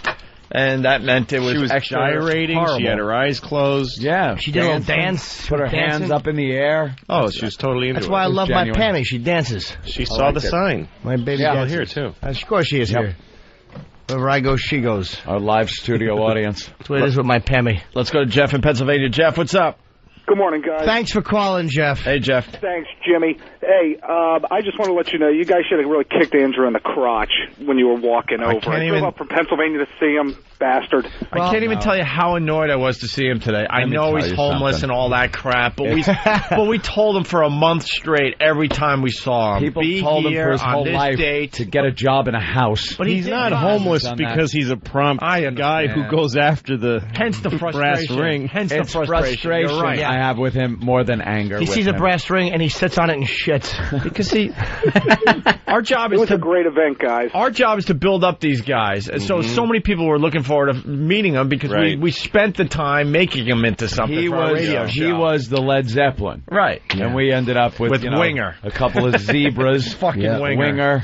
I'll tell you one thing. It was kind of our fault. We should have had a guy there around between 8:30. We should have had a guy there. We should have anticipated that this dumb bum. He's like Axl Rose, man. You got to go get him. You should have had a guy with him all week. We can't blame the staff. Staying with him. No. Those guys were looking for him so early in the morning. Killed him. So fucking early. At least tag him. Were they looking at him for like 11:30? Radio collar. I can't believe you guys are amazed that a homeless guy. I know. Didn't show up. He wasn't prompt. Dude, but Louis, wasn't prompt. We even knew that he was irresponsible, obviously, so that's why we kept pounding them with it, the info. Like, write it down. Scared the shit out of them. We'll come here early. Yep, we told him to allot for daylight savings time. Oh, God. I'm sure there's some CEO somewhere going, what happened to that guy? I gave him every shot. Yeah. Just could never make it in. I promoted him. That's right. Instead of he had all the talent in the world. He just pissed it. The guy wouldn't show up. Directly into his own mouth. And literally. Came into a board meeting and pissed in his own mouth. I think there's a dentist still waiting for him to show up for an appointment he made in 83. His fucking teeth. Next time we see him, we should give him $100 per tooth he can just pull out of his mouth. I guarantee if you squeeze his stomach hard enough, teeth will fall out. Oh, dude, those things are just barely hanging on, man. I don't know. That mic's not working corn. Yet. I have no idea why that mic's not working. What, yet. Billy Burr's mic isn't working? Billy, say something. That's a great test. Test 1 2. Testing. There you go. That's a wireless. Grave injustice. Let's go to Jim in Philly. Jim, what's up? What's up, fellas? Hey. Hey, man. I wanted to comment on that girl. I thought that girl was fucking golden, dude. It sounded like somebody was choking a llama, and when they went to breathe again, they choked it again. My brother texted me during that, the owner of F.H. Riley's, by the way, in Huntington Village, 400 New York Avenue, and he said that she sounds like the chick from Porky's. I don't remember that girl. Jeez, I don't remember Porky's. You don't remember Porky's? I mean, I remember the movie and the shower scene. The girl I don't remember that part. would make all the noise. You had to put the sock in her mouth. Yeah. Oh, yeah. That was, what's her name, broad there from Sex and the City? The one, Samantha. Julia Louis-Dreyfus. You know, speaking of seeing the sign. Right. I forgot we used to do that bit. Yeah, remember my bit I used to do it? Easy. It's my only bit of the year. Speaking of easy, I never get it easy in the ass. Ernie Buffalo, what's up? Hey, what's up? I tell you what, I'd rather watch the Bills lose to the Giants over and over again than listen to that again. Oh my God. You know what? You're such a liar, man. We could give her an hour on this show just doing karaoke, every single person. You'd never turn it off. No one would turn it off. I think people need to see the video. People need to see the video to see the commitment. The emotion, yeah. You know. She's a human spirit. She's holidays. Girl. I listened to her. I'm a fan. I mean, I listened to her. I heard you guys on some replay in L.A., and I had it in my head. Yeah, it got stuck in my head. And not the song, her version. Yeah, her version. So the sign. I mean, that was stuck in my head. You couldn't just blurt it out every so often. You couldn't just leave it in your head. You'd have to actually say it so you can hear it. Totally. Yeah, the swine. She's a wonderful. All the popping the peas and all of it stuck in my head. And enunciating every word. Yeah, she that's the amazing her thing. Ass off today. Letting yourself go ahead and have the accent for part of it, right? But then trying to be the Queen of England for the part. Which is understand. Hey, Pamela made the dump report. She made the dump report. Who? Pamela. She did? Yeah, go down on you in a theater. Oh, I didn't think they would play that. They bleep it out and they actually play the Alanis version. We had a real clean show until Louis C.K. showed up. Sorry, guys. Yeah, Louis is a real cunt mouth. We love it. The XMers are loving it. 801, diarrhea in my mouth, Louis C.K. Hey, that's a clinical term. 803, blowing air up his ass, Louis C.K. 818, I had a boner. I knew they weren't going to allow that. Boner? That whole boner story, they were dumping like crazy. How could they dump boner? Because they're fucking stupid. Boner's a silly word. Exactly. It could mean a mistake. 818, my boner was sticking out in the 4th grade. That got dumped. Faggot. 822, millions of sperm have been spilled because of her. Discussing Britney Spears' vagina, which was very funny, by the way, Louis C.K. 822, teenage boys masturbating to her face and stomach.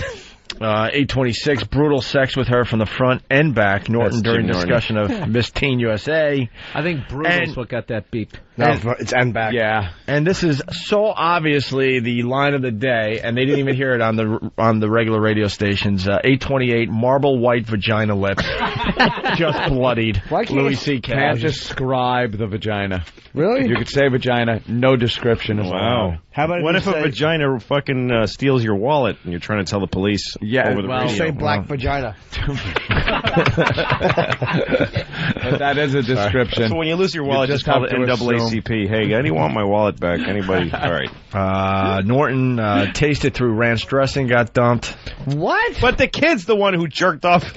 And I even said, Do you know how potent you have to be? I didn't even say semen. Oh, my, what a baby. Said, discussion, high school student spiking salad with semen. Left the entire news story, but took this out. So they allowed the whole news story except that one line from Norton. When you say, in the context of the news story, when you say taste it through ranch dressing, tasting it, they know what it is. So Jim Norton is the one who brought home the idea that folks were eating that kids cum. Right. Yes. Wow. Yes. Before that, who knows what they were talking about? Oh, no. That's the FCC it's all is just very ridiculous. Mysterious and in that gray area. And unfortunately for Louis C.K. at 8:30, Irish guy's sperm got dumped out. Oh, jeez. Isn't regular radio just a pivotal part? I'd love to test the FCC by, opening a center for cancer research and calling it the Cunt Face Cancer Center and then curing cancer. It. Yeah. Just plugging it on a radio show. Yeah, or just curing all cancer of women and calling it Cunt Fixer. And all right, if you're offended, stay home and die. You support Cunt Fixer. Yeah, you don't support cancer research. Fucking cunt. All right, let's say hi to Kelly in Oregon. Kelly, what's up? Everybody that's saying that she was trying too hard and that she wasn't funny, they're all full of shit because they sat there and listened to it. Yeah. I had to pull over. I was laughing so hard I was crying. But the important thing is you have a name that's also popular for a girl. Yeah, that is. Hey, you can't win them all. My father hated me. And by the way, is the gang working on an encore for Pamela? She followed us over here, Texab. She should do one more for us. She heard I had a rod. What about her favorite? Yeah, maybe. If can we get her favorite? A request or something. Is that possible? Who's working today? Maybe we can find out. Some Alanis was a favorite. Can we get that song for her, possibly, or find out if we can? Or may not be the karaoke version, but we'll get something up for her. All right. Is that the song you want to sing or something else? I'm good. Hey, get Pamela in here. Oh, yeah. They're out of money. No, do you have one? Okay. Here comes Pamela again. I saw the swing. I saw the swing. You're getting a lot of requests. We need an encore. What song could you sing? Does anyone have any specific song requests? I could try. Which ones do you like? Give us a list of ones you like, and then maybe one will hit us nice. Gotta be someone with passion. I like Spice Girls. I like Alanis Morissette. Oh, Spice Girls. Needs a little bit of harmony, though. I don't know. I pretty much know the words to... Alanis Morissette could be really funny, because that's Can you do Wind Beneath My Wings? Not a fan. Sorry. Good try. All right, let's try to find that Alanis Morissette How about Nothing song. Compares to You? Bill, you ought to... Actually, know what we could do? You ought to know. We'll do it the way we did it over there, so it doesn't matter if it's the actual song. She could just sing along to the song. Is that cool enough? That's perfect. All right, let's do that. Nice. All right, find that song, and we'll do it that way. Burn it to disc, so then we can plug her into... Oh, no, I don't know if we can do the same thing we did over there. I need to decode. It's different over here. You certainly do need to decode. You're a chesty gal. Wow, what is this? You're a lovely chesty gal. We've never even used this before. What is it? I don't know. Is this, what is this? Why do we have no seat for our guest? Wow, what is that? Both them singing. All right. We're going to take a break. We're going to get an encore from Pamela after the break, okay? Let's do that. Nice. All right, in the meantime, we got Louis C.K. in studio. We got Bill Burr in studio. Bill Burr, West Palm Beach for New Year's. Yeah. Louis C.K. on HBO and Caroline's January 4th through the 7th. My special Shameless airs on HBO January 13th. That is really, really cool. All right, Drew Boogie, get us out of here for just a bit. Oh, nice. Right on. Drew Boogie in studio today. Awesome. That is really, really cool. He's got a talent for that, huh? I would buy that. Yeah, absolutely, man. When are you going to have them on a disc for everybody? I'll put it together soon. I want to know how we got Jimmy at home. That's actually catchy. I could get dressed to that in the morning. Pick up the phone, cunt. And I don't know how you're in the elevator later. Pick up the phone, cunt. Oh, sorry. A few people on instant feedback, please, no more Pamela. Yeah, right. Like, you're not going to listen to her do another karaoke song. We're thinking maybe two. Secret Agent Man and You Ought to Know by Alanis Morissette. And like you have the power. Yeah, like you program the show. Yeah, right? Get out of here. This is how you program the show. You can leave it on or turn it off. You have a binary decision to make. Yes or no, you faggot. A 1 or a 0. Big hi to the studio audience, by the way. A lot of familiar faces out there. Yes. All right, there's a story that's worth playing before we get to You Ought to Know by Alanis Morissette, and, well, Pamela's going to sing that. It's a wrestling story. Oh, so that means it's gay. Well, absolutely. It was a bunch of dudes. I didn't hear the story, but I guess it happened Friday. Actually, Thin, why don't you explain? He told me, but I'm going to mess it up. Apparently this high school male wrestler likes to show a move to his teammates, and some of them don't care for it. And the move has a very suggestive title. Suggestive, but they're accusing this one guy of raping another guy, basically. Well, is it in the sound clip? He raped 18? He raped 18 guys. Yeah. Tough guy. Wow. Champion wrestler Jerome Hunt's lawyer says all but 2 of the incidents reported happened in the Parker High School wrestling room before practice during last year's wrestling season. Hunt told investigators the accusations probably come from a wrestling move called a butt drag or skinning, which involves the wrestler placing pressure in the area of the rectum. Hunt's former assistant coach told investigators, quote, "It's not something illegal or not taught. It's being taught all over." One accuser even testified to the grand jury, quote, "I didn't take it as a sexual move. I took it as him messing around." But the criminal complaint states that Hunt accomplished an act of sexual penetration. That implies penetration, even if it happened with Hunt's fingers through the other boys' wrestling uniforms, could be considered rape. Hunt denies penetration. His lawyer writes that the claims against Hunt are, quote, grossly distorted and exaggerated, and he thinks the matter should be handled in juvenile court. Oh, that's rape? Next thing they're going to say is that if you fucking kill a woman and fuck her mouth, that's rape. Jesus. Where are they going to draw the line? This is a slippery slope.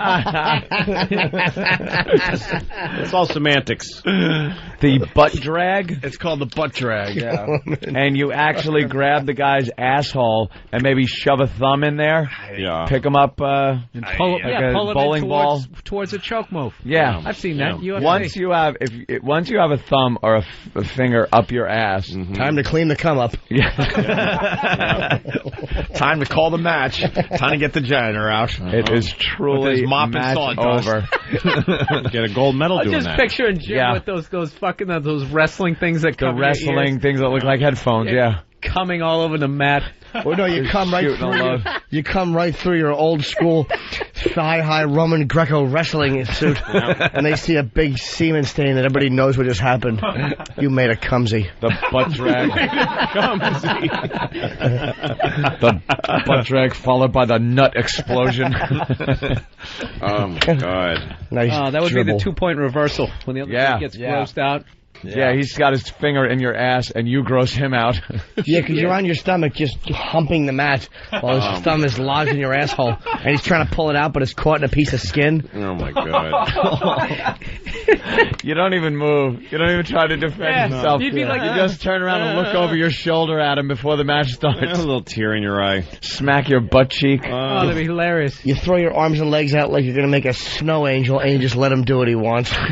Fucking just let him take your asshole with his thumbnail. Someone is actually going to say, "Is that all you got?" Someone's going to actually explain the butt drag. Unless it's Tham. Fucking Tham. Tham. Well, Tham, Sam. Sam. You know, they are a team. Aaron, Oklahoma, what's up?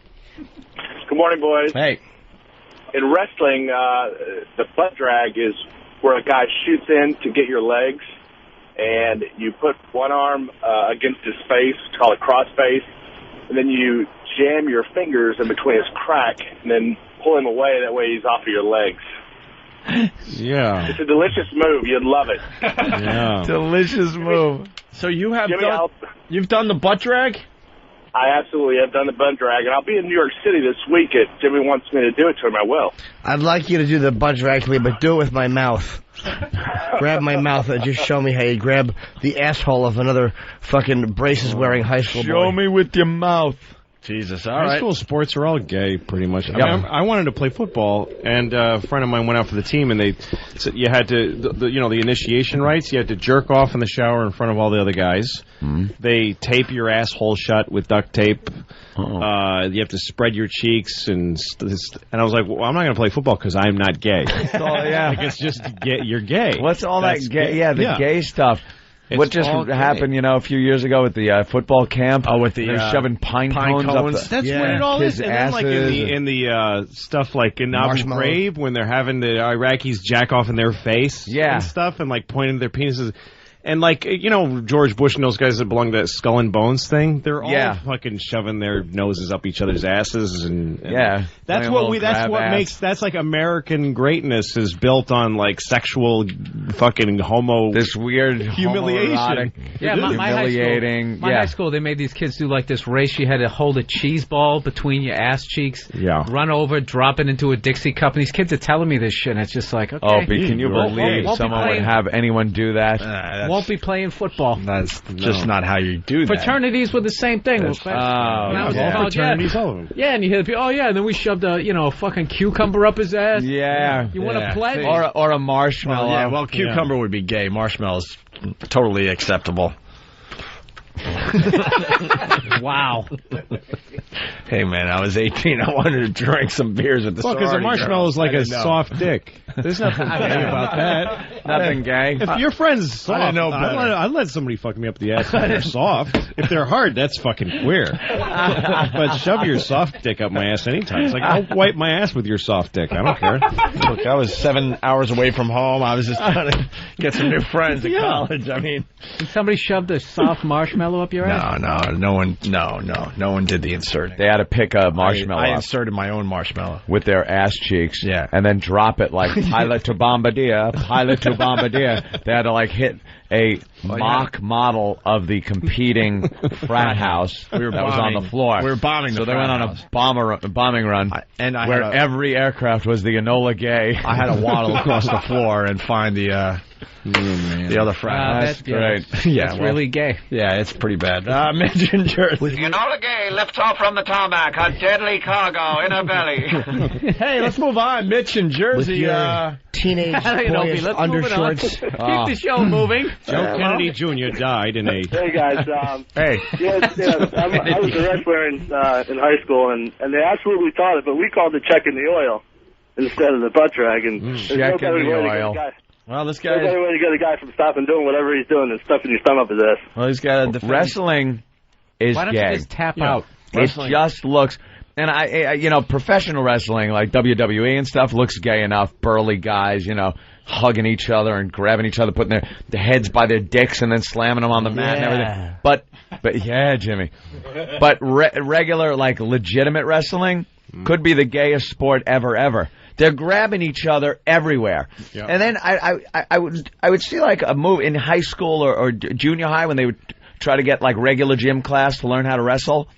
And there was that move where a guy would just grab your fucking balls. Yeah. And I'm out. Yeah. The second a guy's grabbing my nuts, first of all, it hurts. Yeah. Second of all, it's a guy. I showed up to gym that day. If a girl does it, you'll take the pain. Yeah. Just because it's a girl doing it. I showed up to gym that day in a snowsuit. Is that it? Yeah. Big. Yeah, I don't think there's anything. Because the wrestling uniforms are just horrific. Skin tight, your fucking ball and dick is showing. Yeah. Yeah, like one ball, one. There's nothing wrong with it, but they should acknowledge it. They should just call it gay fuck or whatever. I mean, two men trying to fuck each other. Then these guys go out and beat up people they think are faggots after they feel each other up. You got to take the go with the bad. Acknowledge that a lot of guys want to suck each other off. Want to have some type of sex. Well, like sex education, they should teach gay sex in school also, along with just like a normal, natural occurrence. Yeah. That's or don't stick your finger up a wrestler's asshole.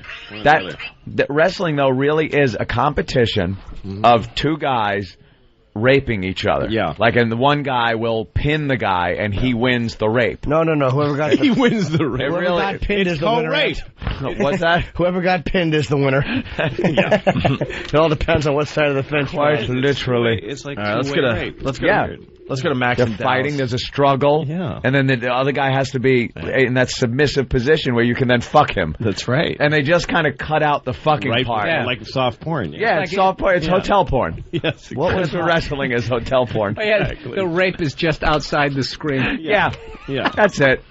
What was hotter than when Greg the Hammer Valentine would put that figure 4 leg lock on a boy and straighten him out? Yeah, nothing. Don't think anything was. Nothing. Hey, those hooker the only thing gayer than wrestling is teaching wrestling. That has to be a wrestling coach. Just put your face right in his asshole. Good move, son. Blowing that whistle. Let me show you how it's done. Middle-aged gentleman.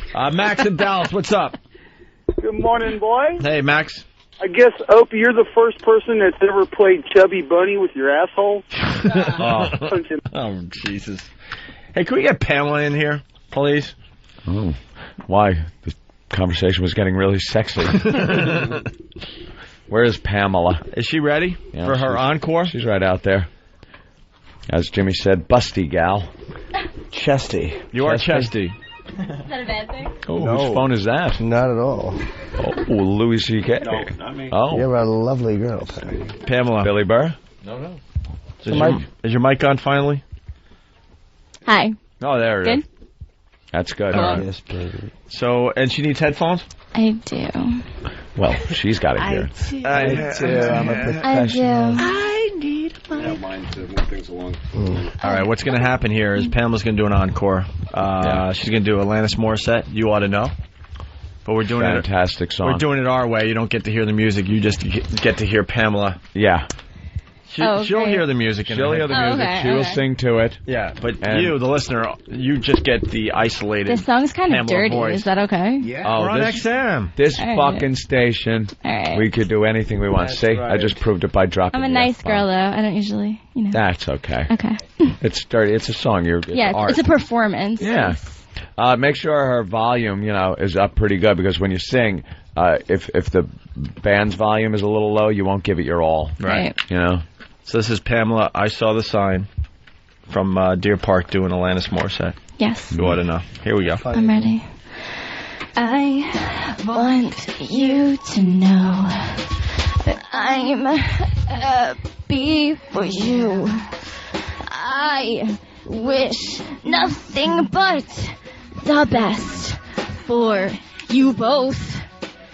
An older version of me, is she perverted like me? Would she go down on you in a theater? Does she speak eloquently? And would she have your baby? I'm sure she'd make a really excellent mother. Cause the love that you gave that we made wasn't able to make it enough for you to be open wide. No! And every time you speak her name, does she know how you told me you'd hold me until you die? Till you die! But you're still alive and I'm here to remind you of the mess you left when you went away. It's not fair to deny me of the cross I bear that you gave to me. You ought to know. You seem very well. Things look peaceful. I'm not quite as well. I thought you should know. Did you forget about me, Mr. Duplicity? I hate to bug you in the middle of dinner. It was a slap in the face, how quickly I was replaced. Are you thinking of me when you fuck her? Cause the love that we gave, that we made, wasn't able to make it over you to be open wide. No. And every time you speak her name, does she know how you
Stop whining.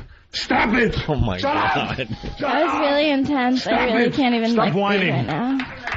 I can't handle it. You're getting some applause from the peanut gallery today. Oh, guys. Was the music playing over XM? No. Was it on the headphones? No, it might have been bleeding through the headphones a little bit. But, no, the Pal Talk people were saying, no, they couldn't hear the music. Very good. Yeah. All right, well, wow. That was interesting. Very inspired. Wonderful. Thank you, Pamela. I really just went People to another place. People are requesting one more. Let's say hi to Mooney in Texas. Mooney! Hold on, boys. I think I got a cat under the hood. It's got a kind of racket coming out from underneath. Well, anyways, I want to hear Kenny and Pamela do a duet of Secret Agent Man. Can we work that out? Is Kenny still here? Yeah. It's right behind you. You want to do a duet? Yeah. Thank God you didn't. Is he as good as me, though? Throw a match back there. Hey, boys. Yeah. That wrestling, don't they call that Australian rules wrestling where you get to boo-foo your partner or competitor? Who the hell knows? All right, thank you. All right, we're gonna do one more. Pamela, go hang out. We're gonna do Secret Agent Man with Pamela and Kenny before we leave today. That was terrific. We leaving early today? That was good. Huh? Maybe 10:05. That was like the mating call of an animal. I don't know why your mic would come out of the woods and say. Why would his mic be on? Oh, I heard it. Are you hearing? I hear his mic. Yeah, me too. Oh, really? It's just low.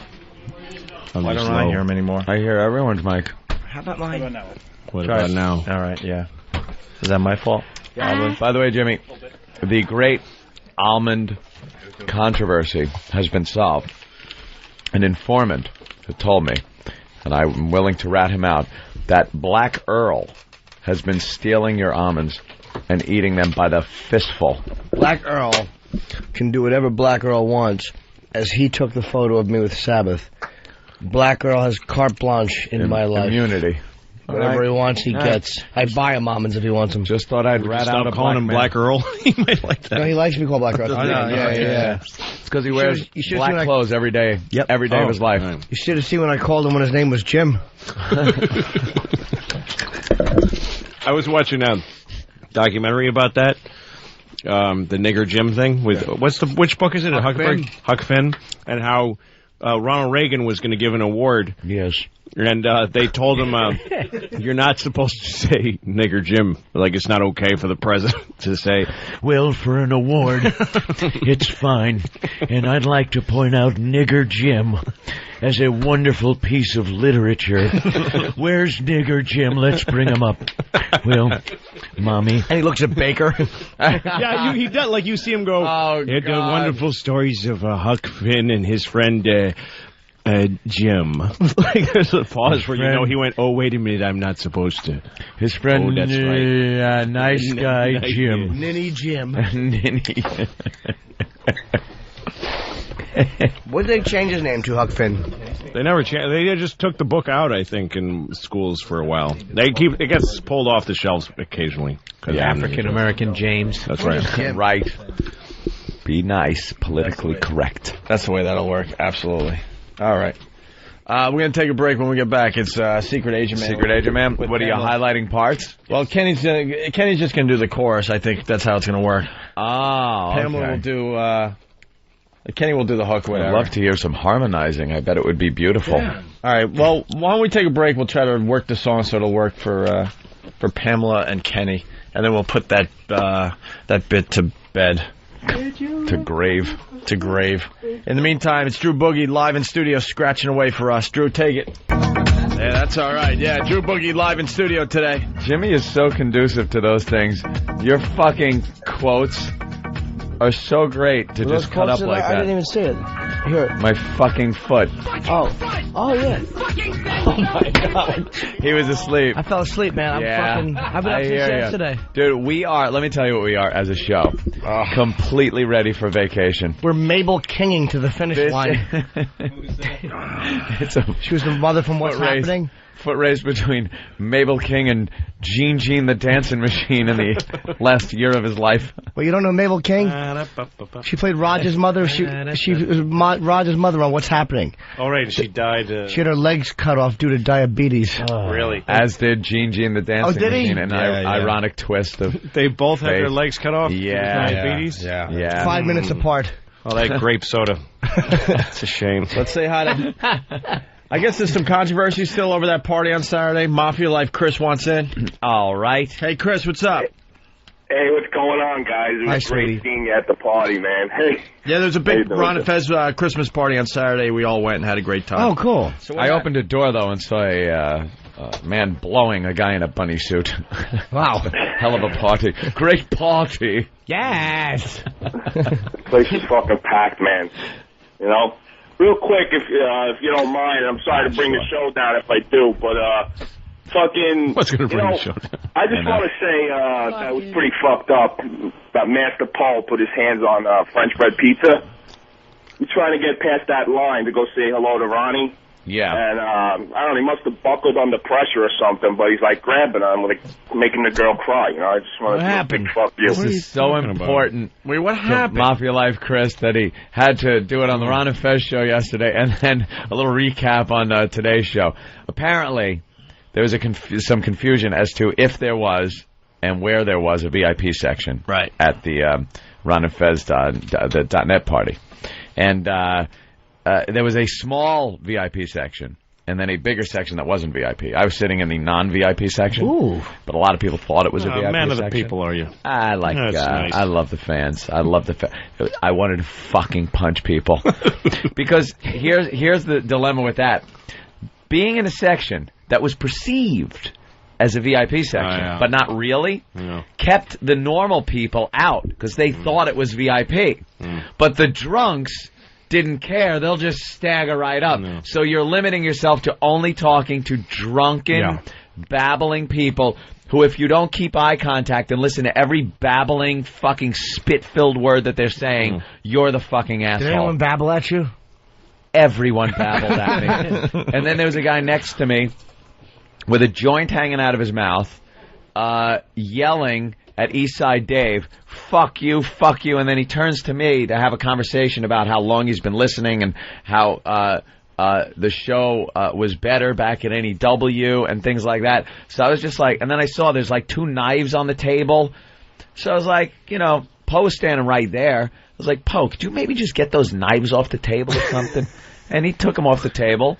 And he wasn't working security that night, but there was a couple of instances where I was just too fucking tired to either get into a fight or, you know, have a problem with some people. Right. And if Poe's right there, I'll use them, you know, to maybe have somebody relocated to another table.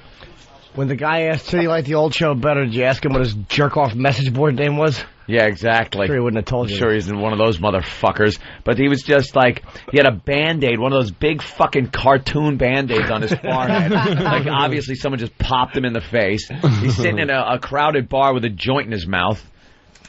He was an ass. You can't even compare the two shows when it comes down to it. The post situation with Mafia Life Chris and Frenchie from, not Frenchie. French Bread Pizza. Yeah, French Bread Pizza. Lovely from a Ron and Fez show. I don't know what that problem was or is or anything like that. I wasn't involved with that. Well, here's Poe is here. Here's Poe in his man in black suit. We're going to ask Master Poe. Gentlemen.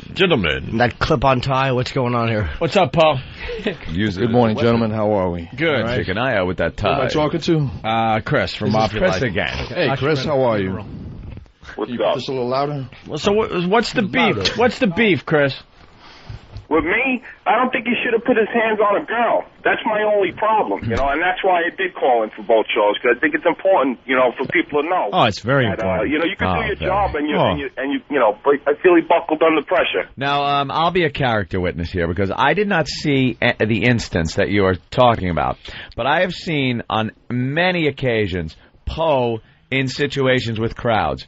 I have never seen him grab anybody. What I see Poe do is he'll stick his arm out and kind of try to part people and maybe even give a little nudge, not a push or anything, but just kind of, hey, there's someone coming through here kind of a thing. I've never seen him grab anyone, especially not a woman. Well, we saw him grab one person, and oof, that was fun. It was fun to watch. Me too. I never seen him do it. He's always top-notch. He's always been a gentleman. I don't know. Now, again, I didn't see the situation, so I could be talking to my ass. Maybe Poe popped him in the face. Poe, I don't know. Really surprised me. Well, people are turning on you, Chris, because you brought it up 2 days in a row. Didn't you make your point That's yesterday? what people say. People are turning on you.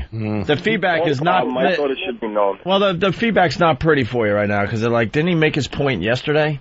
Well, did Paul respond? They're starting to call you. They're starting to call you "Get a Life, Chris." Get a life, Mafia Life, Chris. Yeah. Get a life, Chris. Yeah, I mean, what kind of touchy-feely was it? Was it an ass grab? Was it a brush? What's the deal? No, his whole hand was wrapped around her wrist like it was a guy. I wouldn't, I wouldn't fucking push the issue if it wasn't serious. Anybody that knows me. You know, it was. No one cares. I know she was upset. You know. Back in the Mad Dog Show, we got Mafia Life Chris on the phone. What's your question, Chris? Well, Poe seemed to. Nah, Mr. Poe, I've never seen him do anything like that. There, Mikey. What do you think? Are you this upset because she's your chick or what? Yeah, she's my girlfriend. After you're upset, I gotta say so. I could see that. I could see a man standing up for his girl like that. She's your girlfriend? He should have done it there when Poe was there. Why didn't you say that from the radio station like some kind of... Why didn't you say that in the beginning? I don't know, because then maybe people wouldn't turn on you if you stated that from the beginning there. My apologies. You know, I'm a little nervous being on air in the first place. Why, you should be a seasoned veteran from yesterday's show. All right. Yeah, maybe. The party was awesome, really. And all right. Anything else you want to say to Poe? Well, Paul, what was the explanation? Paul may have an explanation here. All right, first of all... after all that, Poe goes, I was trying to fuck her. What's the problem? She was approaching, and I just wanted to hurt her, gentlemen. I felt, gentlemen, that she needed me to insert. Gentlemen, I thought it was F.H. Riley. Okay, guys, you're killing me here. All right. Yeah. All right, I was there. I was by myself. I was taking care of a very big crowd, and I was requested by management, by the one that was coordinating the Ron and Fez party, to do certain things. One is to clear out an area. The vicinity. Yeah, exactly. All right, and I did the best I could. I was by myself. Set up a perimeter. Sometimes rape is a useful tool. It will clear an area if you're raping up people in a row. It sends a message. And sometimes you have to yank a girl's arm out by the socket to use it as a weapon. I had to sacrifice one to keep everyone else safe. I know how to use the pussy lips as nunchucks. Squeeze one titty to keep the other in line. It seemed as though that Frenchie got, she was in a line of fire because there was a lot of people that I had to tell them to get up Innocent and move. Victims. And all I was doing... Collateral damage. Yeah. All I was doing was trying to clear out the area, and it was very difficult. Prejudice. Come on, guys. Besides the fact there were some security issues that I had to take care of. There was a guy Crescent kick. Friendly fire. She was standing in front of the free grub. Well, all right, guys. Can I talk now? Yeah, of course. Yeah, I appreciate it. Yeah, I guess. All right. Cleavage.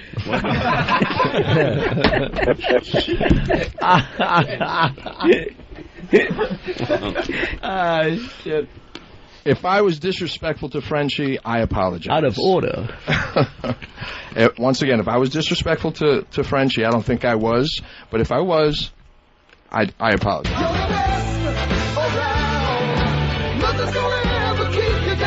What do I do, Sensei? Grab that bitch by the arm and swing her around, throw her on the floor, and slip one in her ass.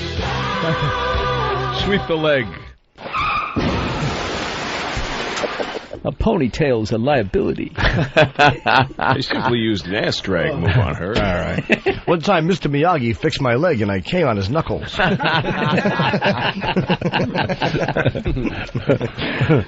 right. Are you satisfied there, Mafia? Like Chris, are you going to call the replay later also? I bet you call the replay. I'm calling the fucking replay. I bet you call the replay and ask the same fucking questions. I'm sure there was no disrespect there, Chris. No. That was really nice, man. Thanks for taking my call. I appreciate the apology. Shut up. I'll pass the message along. How?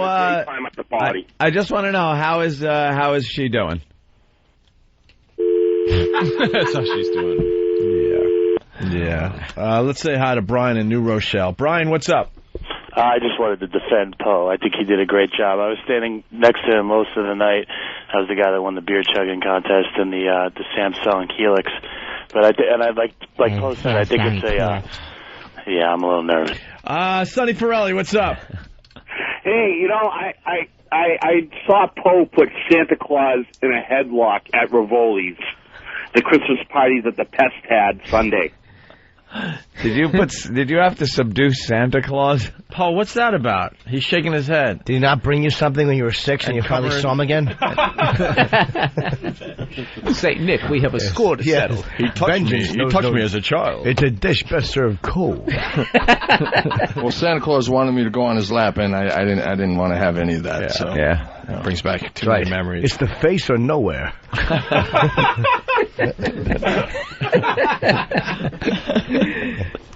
Tell the old St. Nick to kick his ass.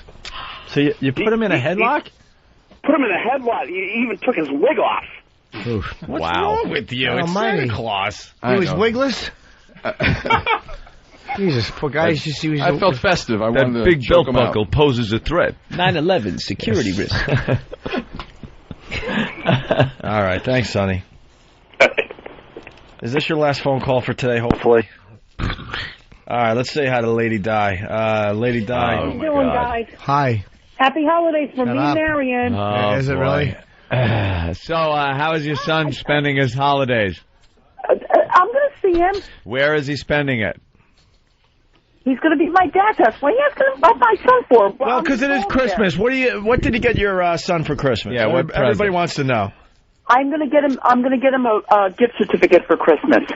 For how much? For how much and for what? I don't know, maybe about $50. Something like that at Modell's.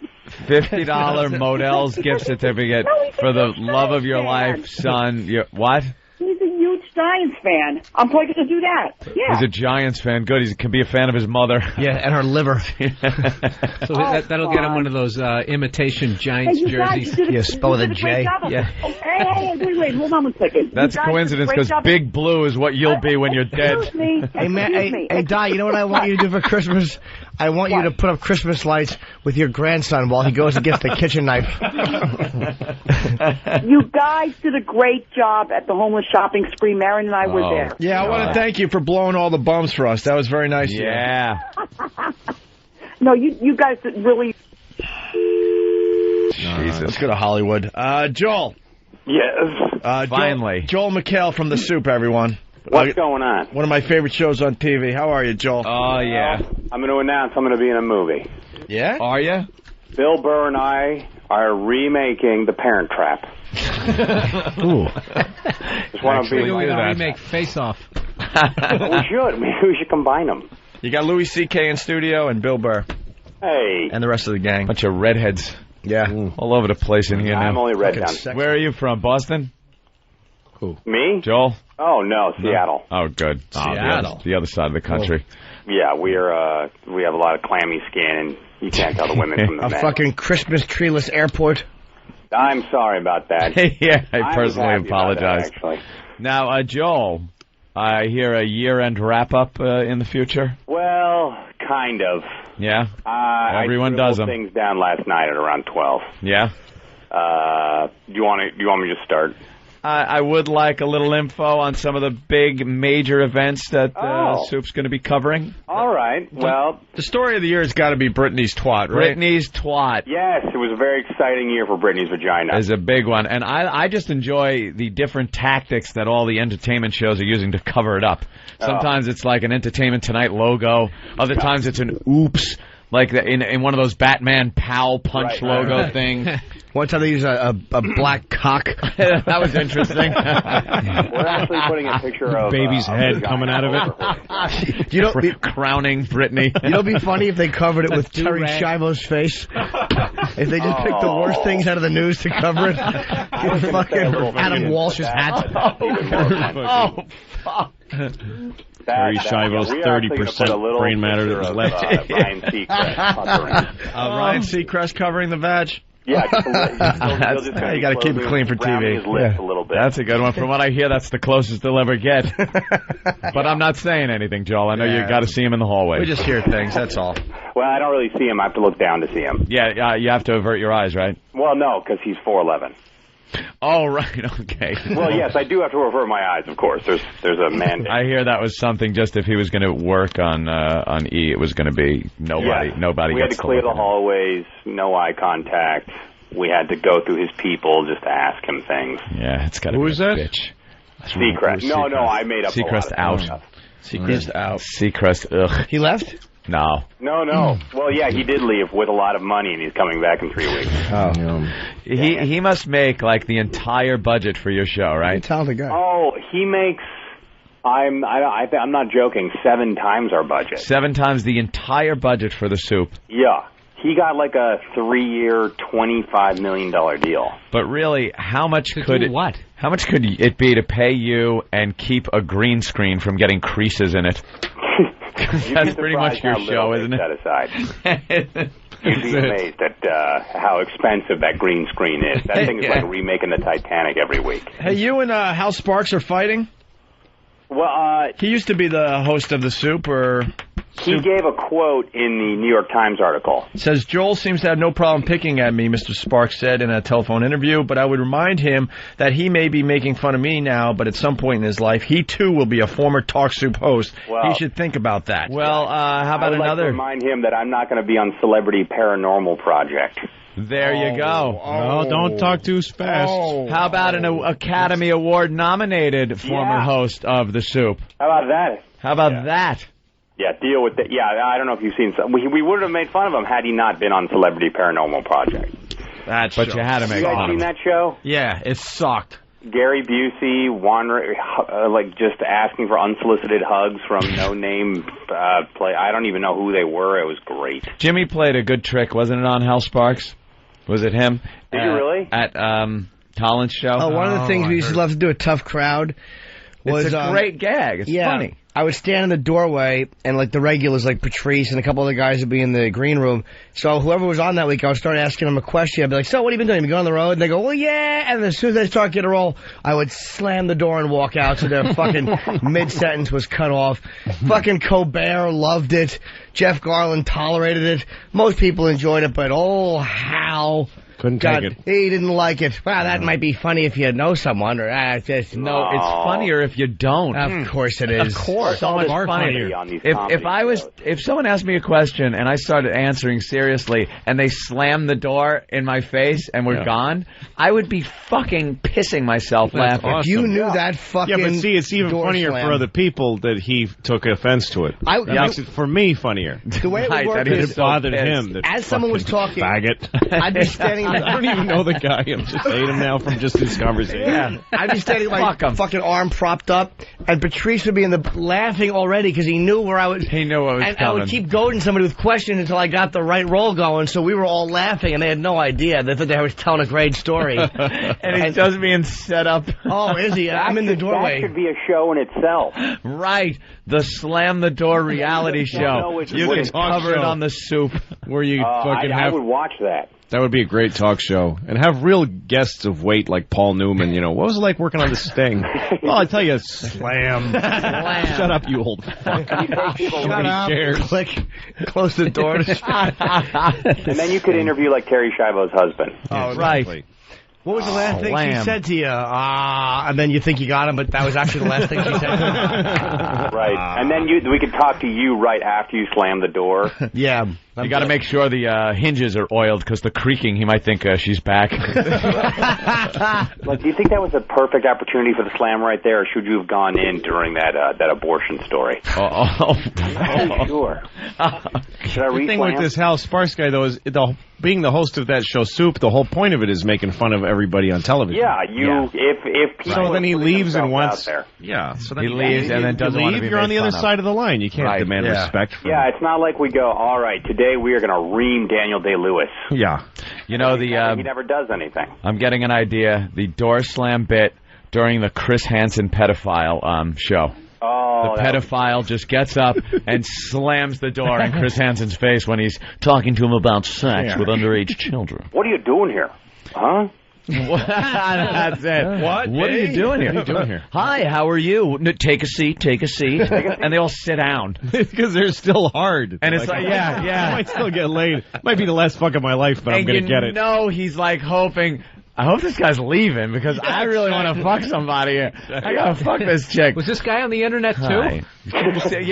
Dude, me first, all right? Sloppy seconds. You wait in the other room. I don't care. First. I don't care how many fucking cameras are brought, sicko. Did you see that doctor that they caught? He's the only guy I saw who had the brains the second he saw an adult come walking out. He was just like, fuck this, I'm out of here. He ran. And he started walking away. And immediately... all the cops came in, and this dude literally took his glasses off and lifted them above his head. If he was a black guy, he would have got shot 50 times. Yeah, with the first glasses. Yeah, he lifted his glasses and he goes, God damn it! And he just threw them down. It was awesome.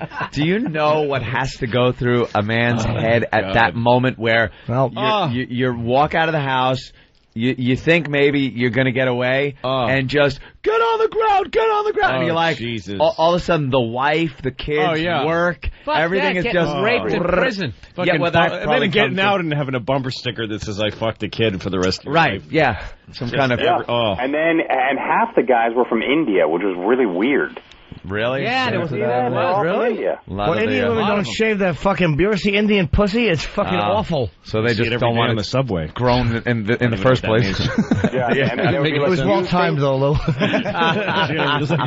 I saw a great one the other day. You ever see the ones where they try to catch people that they're trying to hire somebody to kill their spouse? Oh, that's always a good one, and it works all the time. Well, they had this one guy, right? He's trying to hire this dude to kill his wife, and they're going through the whole thing, and they make sure that they got the deal done, and the cops just come flying in, and as they're putting the guy on the ground, he's going, "Just shoot me! It's over! Just kill me!" He's begging for That's such entrapment. You can do that with any husband on the planet Earth. Hey, I could kill your wife. Really? That guy already felt the unwanted cock going in his ass. He was all he was thinking about. Like that whole thing, it's not going to be... Are you going to kill my wife or not? Seriously. yeah, right. They're not going to kill my wife. He doesn't care about the cock in the ass. Officer, it wasn't real. She's not going to die today. Shoot me. Officer, I have some business to tend to here. Can I have a minute, please?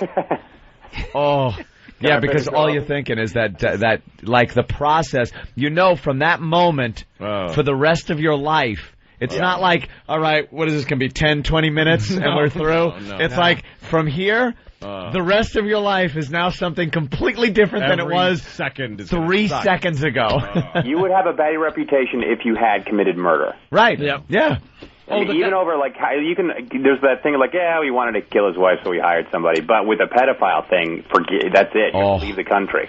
Yep. That guy was saying, too, he's like, also, you have to make it look like an accident, because if the cops start questioning me, he knew he was going to fold. Yeah. So when they came in, he just completely crumbled. Fold on the questioning. He just went on the floor. Come on, you guys are married. You know what I'm going through. Just shoot me. Okay, just wing her. Yeah. Just shoot her in the side and an arm or something. It never works, and the video and audio tapes are so incriminating. Like, those guys don't even have the couth to maybe use some code words and stuff. It's like, look, need you to blow this cunt's head off. Yeah. No, my wife with a big gun, so the head is completely gone. Okay. With this money, I want to give to you that I'm paying you right now. My name is. Actually, here's the gun I'd like you to any use. mistake. It's not. Yeah. Can you imagine seeing a videotape of your Alan wife? Funt and Fanny Flagg can bust him. It's so obvious. And now she's gonna visit him every fucking week and just. So. Yeah. It's gonna have me killed. Hey, how's it going? Still here. Then you see them in their prison skivvies, and they've been clearly beaten down. Not maybe literally beaten, but they're so demoralized when they're before the judge. Oh yeah. Yeah, and they're just like, I'm sorry. Yeah, what else can they say? I apologize. I'm sorry. No, they always say I was just checking to see if she was okay. Right. Yeah. Oh, that's the best. And then they're like, yeah, but you brought condoms. Well, I always have them. Oh. Yeah. Yeah. You practice. I'm You brought responsible. condoms and Zima for this. Yeah, they always bring like Zima. They bring some kind of awful like wine coolers, something young chicks dig. Mike's lemonade. Mike's hard lemonade. Hard lemonade for a 9-year-old and cookies. And hard Mike is bringing them. What if Chris Hansen were to rip him about that? Couldn't you have brought something nice, maybe like a Heineken or a nice Cabernet? You had to bring this crap? Can you imagine that fucking emotion? You go from, I'm going to fuck this 12-year-old, like that's your thing. Sure. And That's then your big this thing. Dude You're in a comes froth. walking out, and you got the bag of cookies. The bag of cookies, some kind of alcohol, and he's going, in a semi. You said, I want to lick your... Well, I can't use this language on television, but I think you can... Fuck, I did write that. Holy shit. I was being sarcastic. Yeah, come on. It was irony. The guys that think, I like the guys that are like, it's a fantasy that is played out on the internet and stuff. Yes, but you're here in a house now with the girl. What? I can see Did you see that one guy in Texas killed himself? Huh? That one guy in Texas killed himself? Yeah, they had a guy that killed himself. Prosecutor, right? Yeah, he was a prosecutor. They went right to his house, and then they got the door open, and then he was standing there with a gun to his head, and that was that. Yeah, and then I guess one of them finally got convicted, the rabbi. Mm-hmm. He got convicted and got... that's right. That story was... Yeah, very, very recently. You would think now, with pedophiles, they must be so scared that if you show up at a house and the girl goes, just make yourself at home, you would... Yeah, but I'm going to go get something. You make yourself at home. Nothing brings down a boner. There's nothing... If you've got a heart on... He's not. Nothing's going to stop. The boner is in firm control. Quite literally. There's got to be a thing now. The second if she takes you out back near the pool, fuck that. Get out of there. Yeah, you see the guy by the pool, and they're sitting down at that little bar by the pool, and she goes, "Let me just get my bathing suit on," and he's just. No, the whole time he's like, somewhere in his head, he's like, "My odds are going down." Yeah. I'm still in. I'm still in. I'm in for the long haul, but it's looking grim. I could be going to prison. Yeah, I could be going to prison, but your dick is a believer. It's constantly. But no, I think it's gonna. No, dude, you're fucking her in this pool, dude. Yeah. I don't just like picture it, man. I don't like it. Nah, you're fine. You're picture it. You. It's gonna happen. Helicopters overhead, but you're still believing. Yeah. In the background, it's like, did I just hear that? 21, 25, location. Did I just hear? It's the radio. It's gotta be the neighbor.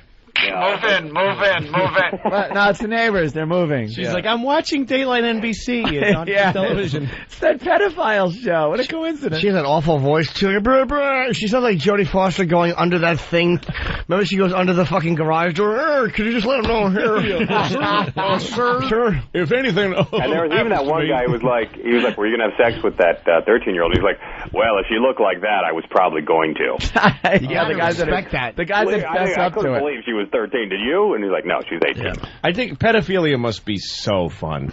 To be worth all of that, to be worth the risk and the punishment, it must be awesome. Yeah. Just looking at what people go through to get it. It must be like the greatest thing. I don't think it can't be just like a mild, that was all right. It must be awesome. It's the most guilty feeling I have watching that show. For some reason, even though these guys are pedophiles, I want the host to get punched. Oh, yeah. Smarmy. He's just smarmy, very smarmy. There is that tension. Like you think, what are you doing here? He's going to get attacked at some point. What are you doing? Yeah, he walks out. That guy's spending all his time talking to... There's something fucked up about that guy. Yeah. I think he's jerking off. It's turned into a series that just doesn't end. It was it was a one thing on one of these news stories, expose things, and it got such high ratings that they keep doing it over and over again. Probably out of pedophiles. They're probably just actors shipping them in. Yeah. They're actually plumbers. Yeah, come on and fix my sink. And then some 12-year-old goes, hey, buddy, how you doing? You want to come? All right. What are you doing here? I see you brought a toolbox with you. What were you going to do with that monkey wrench? Fix her. I was the sink. Said it was leaking. A leaky sink. A likely story. From the phone call, you said you were going to fix her pipes. What does that mean? Really? I was going to fix her pipes. The union plumber. Yeah. All right, let's get Joel out. That sounds like you've just combined To Catch a Predator and Extreme Makeover. Well, a few different shows there, sure. Why not? That would be great. They build a house for the 13-year-old girl they're using to entrap them with. And then arrest all the construction workers. I like it. Except for Ty Pennington. He'll just be screaming, and they'll just hit him with a dart. Drag him away. Joe, what's the big plug? We got to... Yeah. Oh, we have not only one, but 2 year-end specials, everybody. Wouldn't fit in one show. It's not fitting in one show. I said I want to get paid twice. Nice. We have one show that's like the best 20 clips of the year.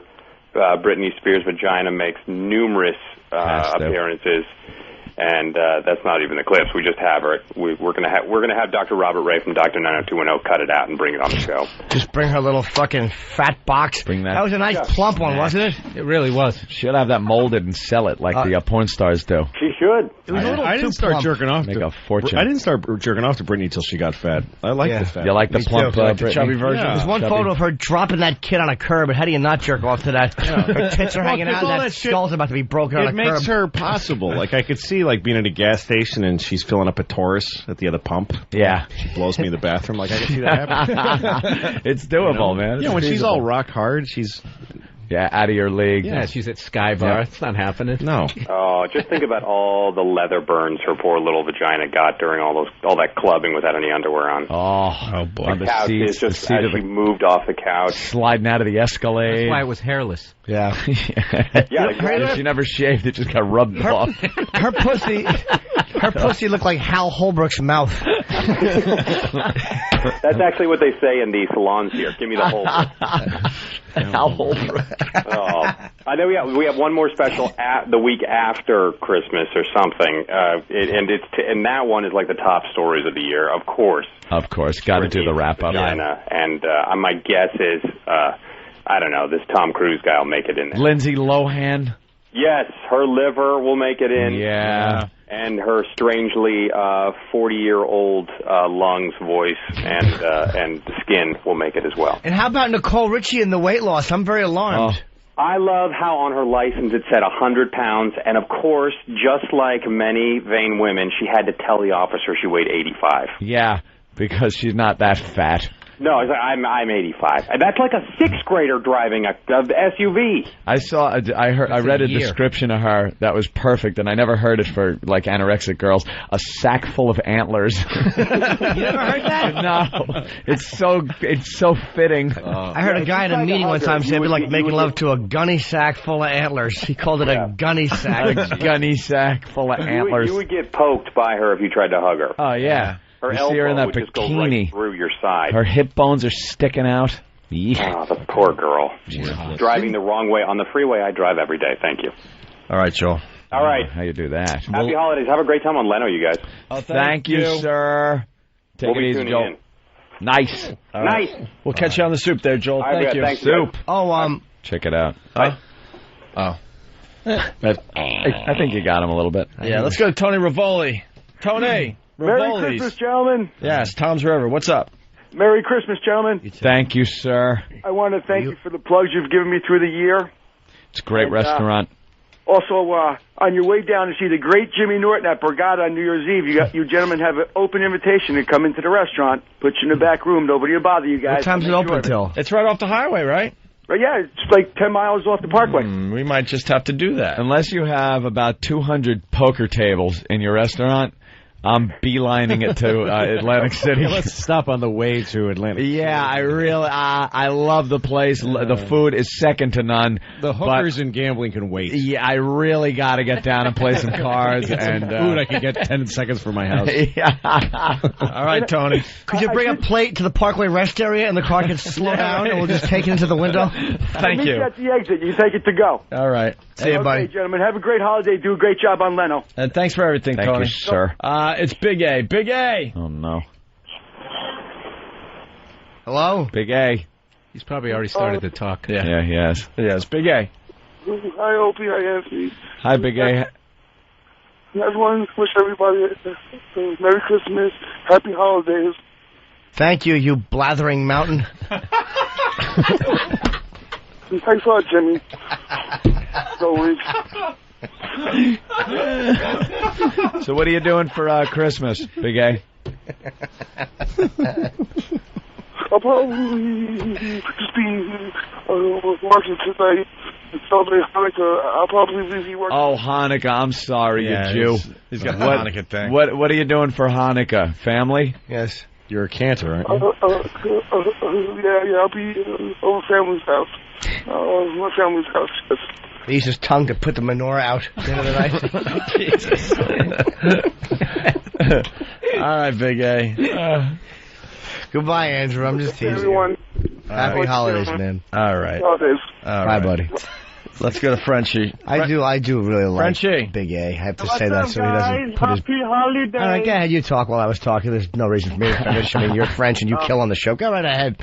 Happy holidays. Shut up, your turn. You baldy fuck. How you doing, man? Better now. Happy holidays. I just want to say a great party last night.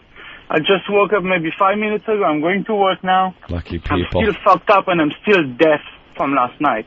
Everyone that went to this party last night is still drunk. I can't even. What party was last night? Getting late.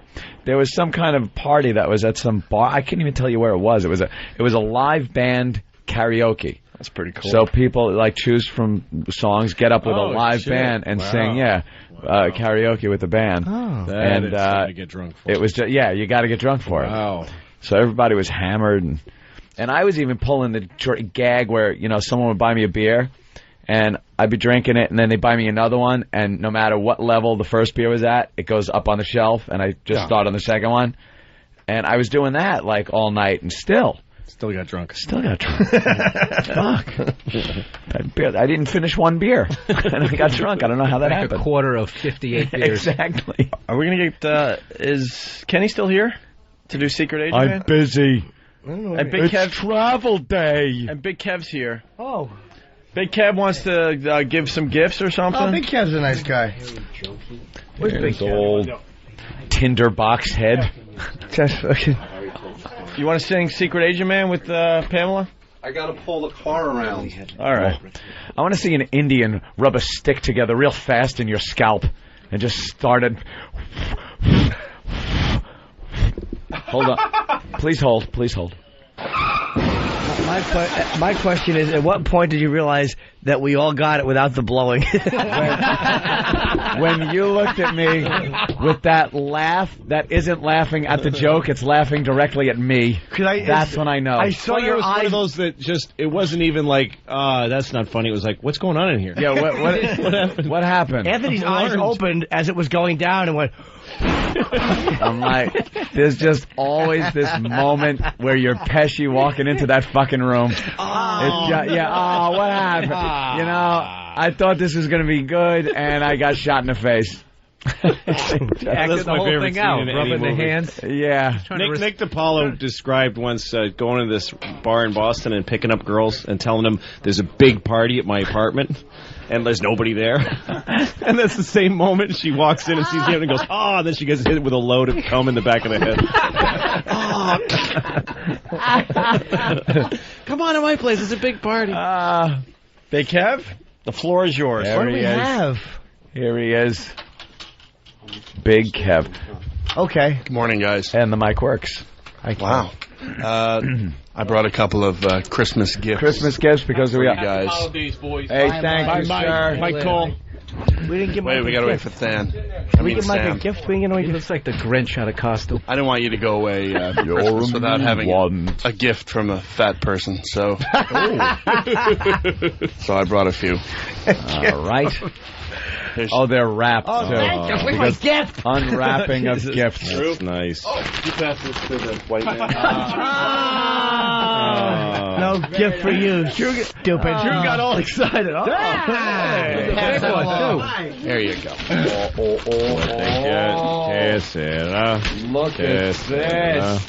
It's a 3D Jaws movie poster. Oh, I like that. That's awesome. Finally got a gift for Opie that I think you'll actually appreciate. Yeah, Kurt Cobain, man. Nice. Action figure. Oh, boy. Wow. Oh, fucking cool. Does it come with the accessories? Yeah. That's just the guitar accessories. No shells in the bucket. Christmas brought to you by Times Square. What's that? Cool shirt, Christmas man. brought to you by Times Square.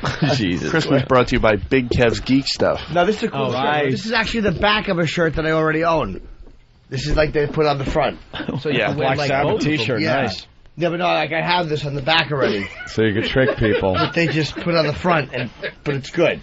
What? See, now you could trick people. Yeah, they'll think I'm backing up at them. Well, Merry Christmas. Thanks a lot. Thank you, Kev. Why don't you give me a That's fucking good. Yankee hat with the NY on the other side of the bill? Why don't you give me a fucking girl with a pussy on her back? Man, you are just taking this for miles. That's great. Miles, I went 3 feet and sputtered out. Thank you, Kev. All right, let's get out of here. I don't want to get out of here. I want to look at gifts. No, it's time to Line of the day sponsored by BowDogFight.com. Here is the runner-up line of the day. Gold medal I'm doing just that. picturing Jim Yeah. with those fucking those wrestling things that the cover your wrestling ears, things that look like headphones. Yeah. coming all over the mat. Well, no, you come right shooting a through. load. You come right through your old school thigh-high Roman Greco wrestling suit, and they see a big semen stain that everybody knows what just happened. You made a cumsy. There you go. And finally, the line of the day, sponsored by BowDogFight.com. Check out their website. What's that? Oh, something else? Okay, here is today's line of the day. Here comes line of the day, line of the day.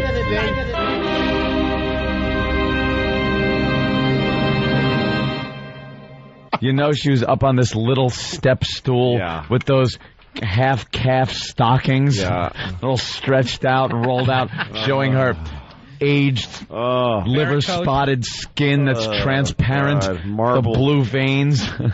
Marble white vagina lips. Bloodless. That was the line of the day right there. Louis C.K. Very good. Coke Logic's got something. Coke Logic. Hey, what's going on, boys? What's up? I just want to know who won the video contest. Oh, that's right. $1,000 up for grabs, right? HotMovies.com. Yes. We got the 3 finalists. In third place was Bob Kelly's Puke animated version by Nelson. That was cool. That was a good one. The Square People. They redid a Bob Kelly segment on our show with Square People. That was very good. That came in third place. One I saw for the first time only, I think, last night, the PVD, the Plushie versus Dom. That was really creepy, but really, really good. That was by Ryan. That was that whole scenario of the guy in the bunny suit. Yeah. And he winds up killing the hooker after he gets fucked in the ass with a strap on. Well, the guy and then he's going like, "Oh, I just wanted to, I didn't think it would come to this." The animation the guy made for that bit is unbelievable. Really creepy. Are all the finalists up on opieandanthony.com? Yes. They should be up there. And Coke Logic, yes, you won the $1,000. He did Uncle Paul, right? He did an animation of Uncle Paul, Jimmy's character. He won the video contest, the $1,000 courtesy of HotMovies.com. Yep. There were some really good ones that should get honorable mention, but so don't freak out and say, "I should have won. That one sucked." Well, the contest went so well, we're going to do it again in the new year. I think we're going to start up in the middle of January. You did a very nice job. Good boy. Hello? Yeah, I'm trying to be silent so I can get more audio. It's a call No, I'm talking to you. Hello, Uncle Paul. Oh, my God. Let's get out of here. I just wanted to say that you did a good job. Oh, thank you. That means a lot. It's a combo meal. All the videos are up on opieandanthony.com. Coke Logic, thank you so much. Good job, man. Happy holidays. Merry Christmas. Happy Hanukkah. Yes. And that's all I recognize, really. Exactly. I don't know any of the other ones. Go screw. Is that it? Kwanzaa. Plugs. Bill Burr, West Palm Beach. Yeah, good New Year's. 28th through the 31st. MySpace.com/Bill Burr. And Louis C.K.'s at Caroline's January 4th through the 8th. Through the 7th, or whatever, the 8th, you go there too. Louis C.K. Shameless, HBO special. Yeah. January 13th. Nice. And I'll be blowing some guys outside of this building. Right. Later. Line up outside, orderly fashion. Jimmy Norden. I have the same plugs without the HBO special and Caroline's. Just be at the Borgata. Just the Borgata. New Year's Eve. I'll be joining Jimmy. My friend's open aunt will be there. We'll be celebrating the New Year together. You know, the DVD for Lucky Louie, our show is January 30th. Yes. Oh. I'll be fucking plugging that. Could have a festival. Yep. Yeah. We see them all in one night. Yep. We're selling to be sold at Tower Records.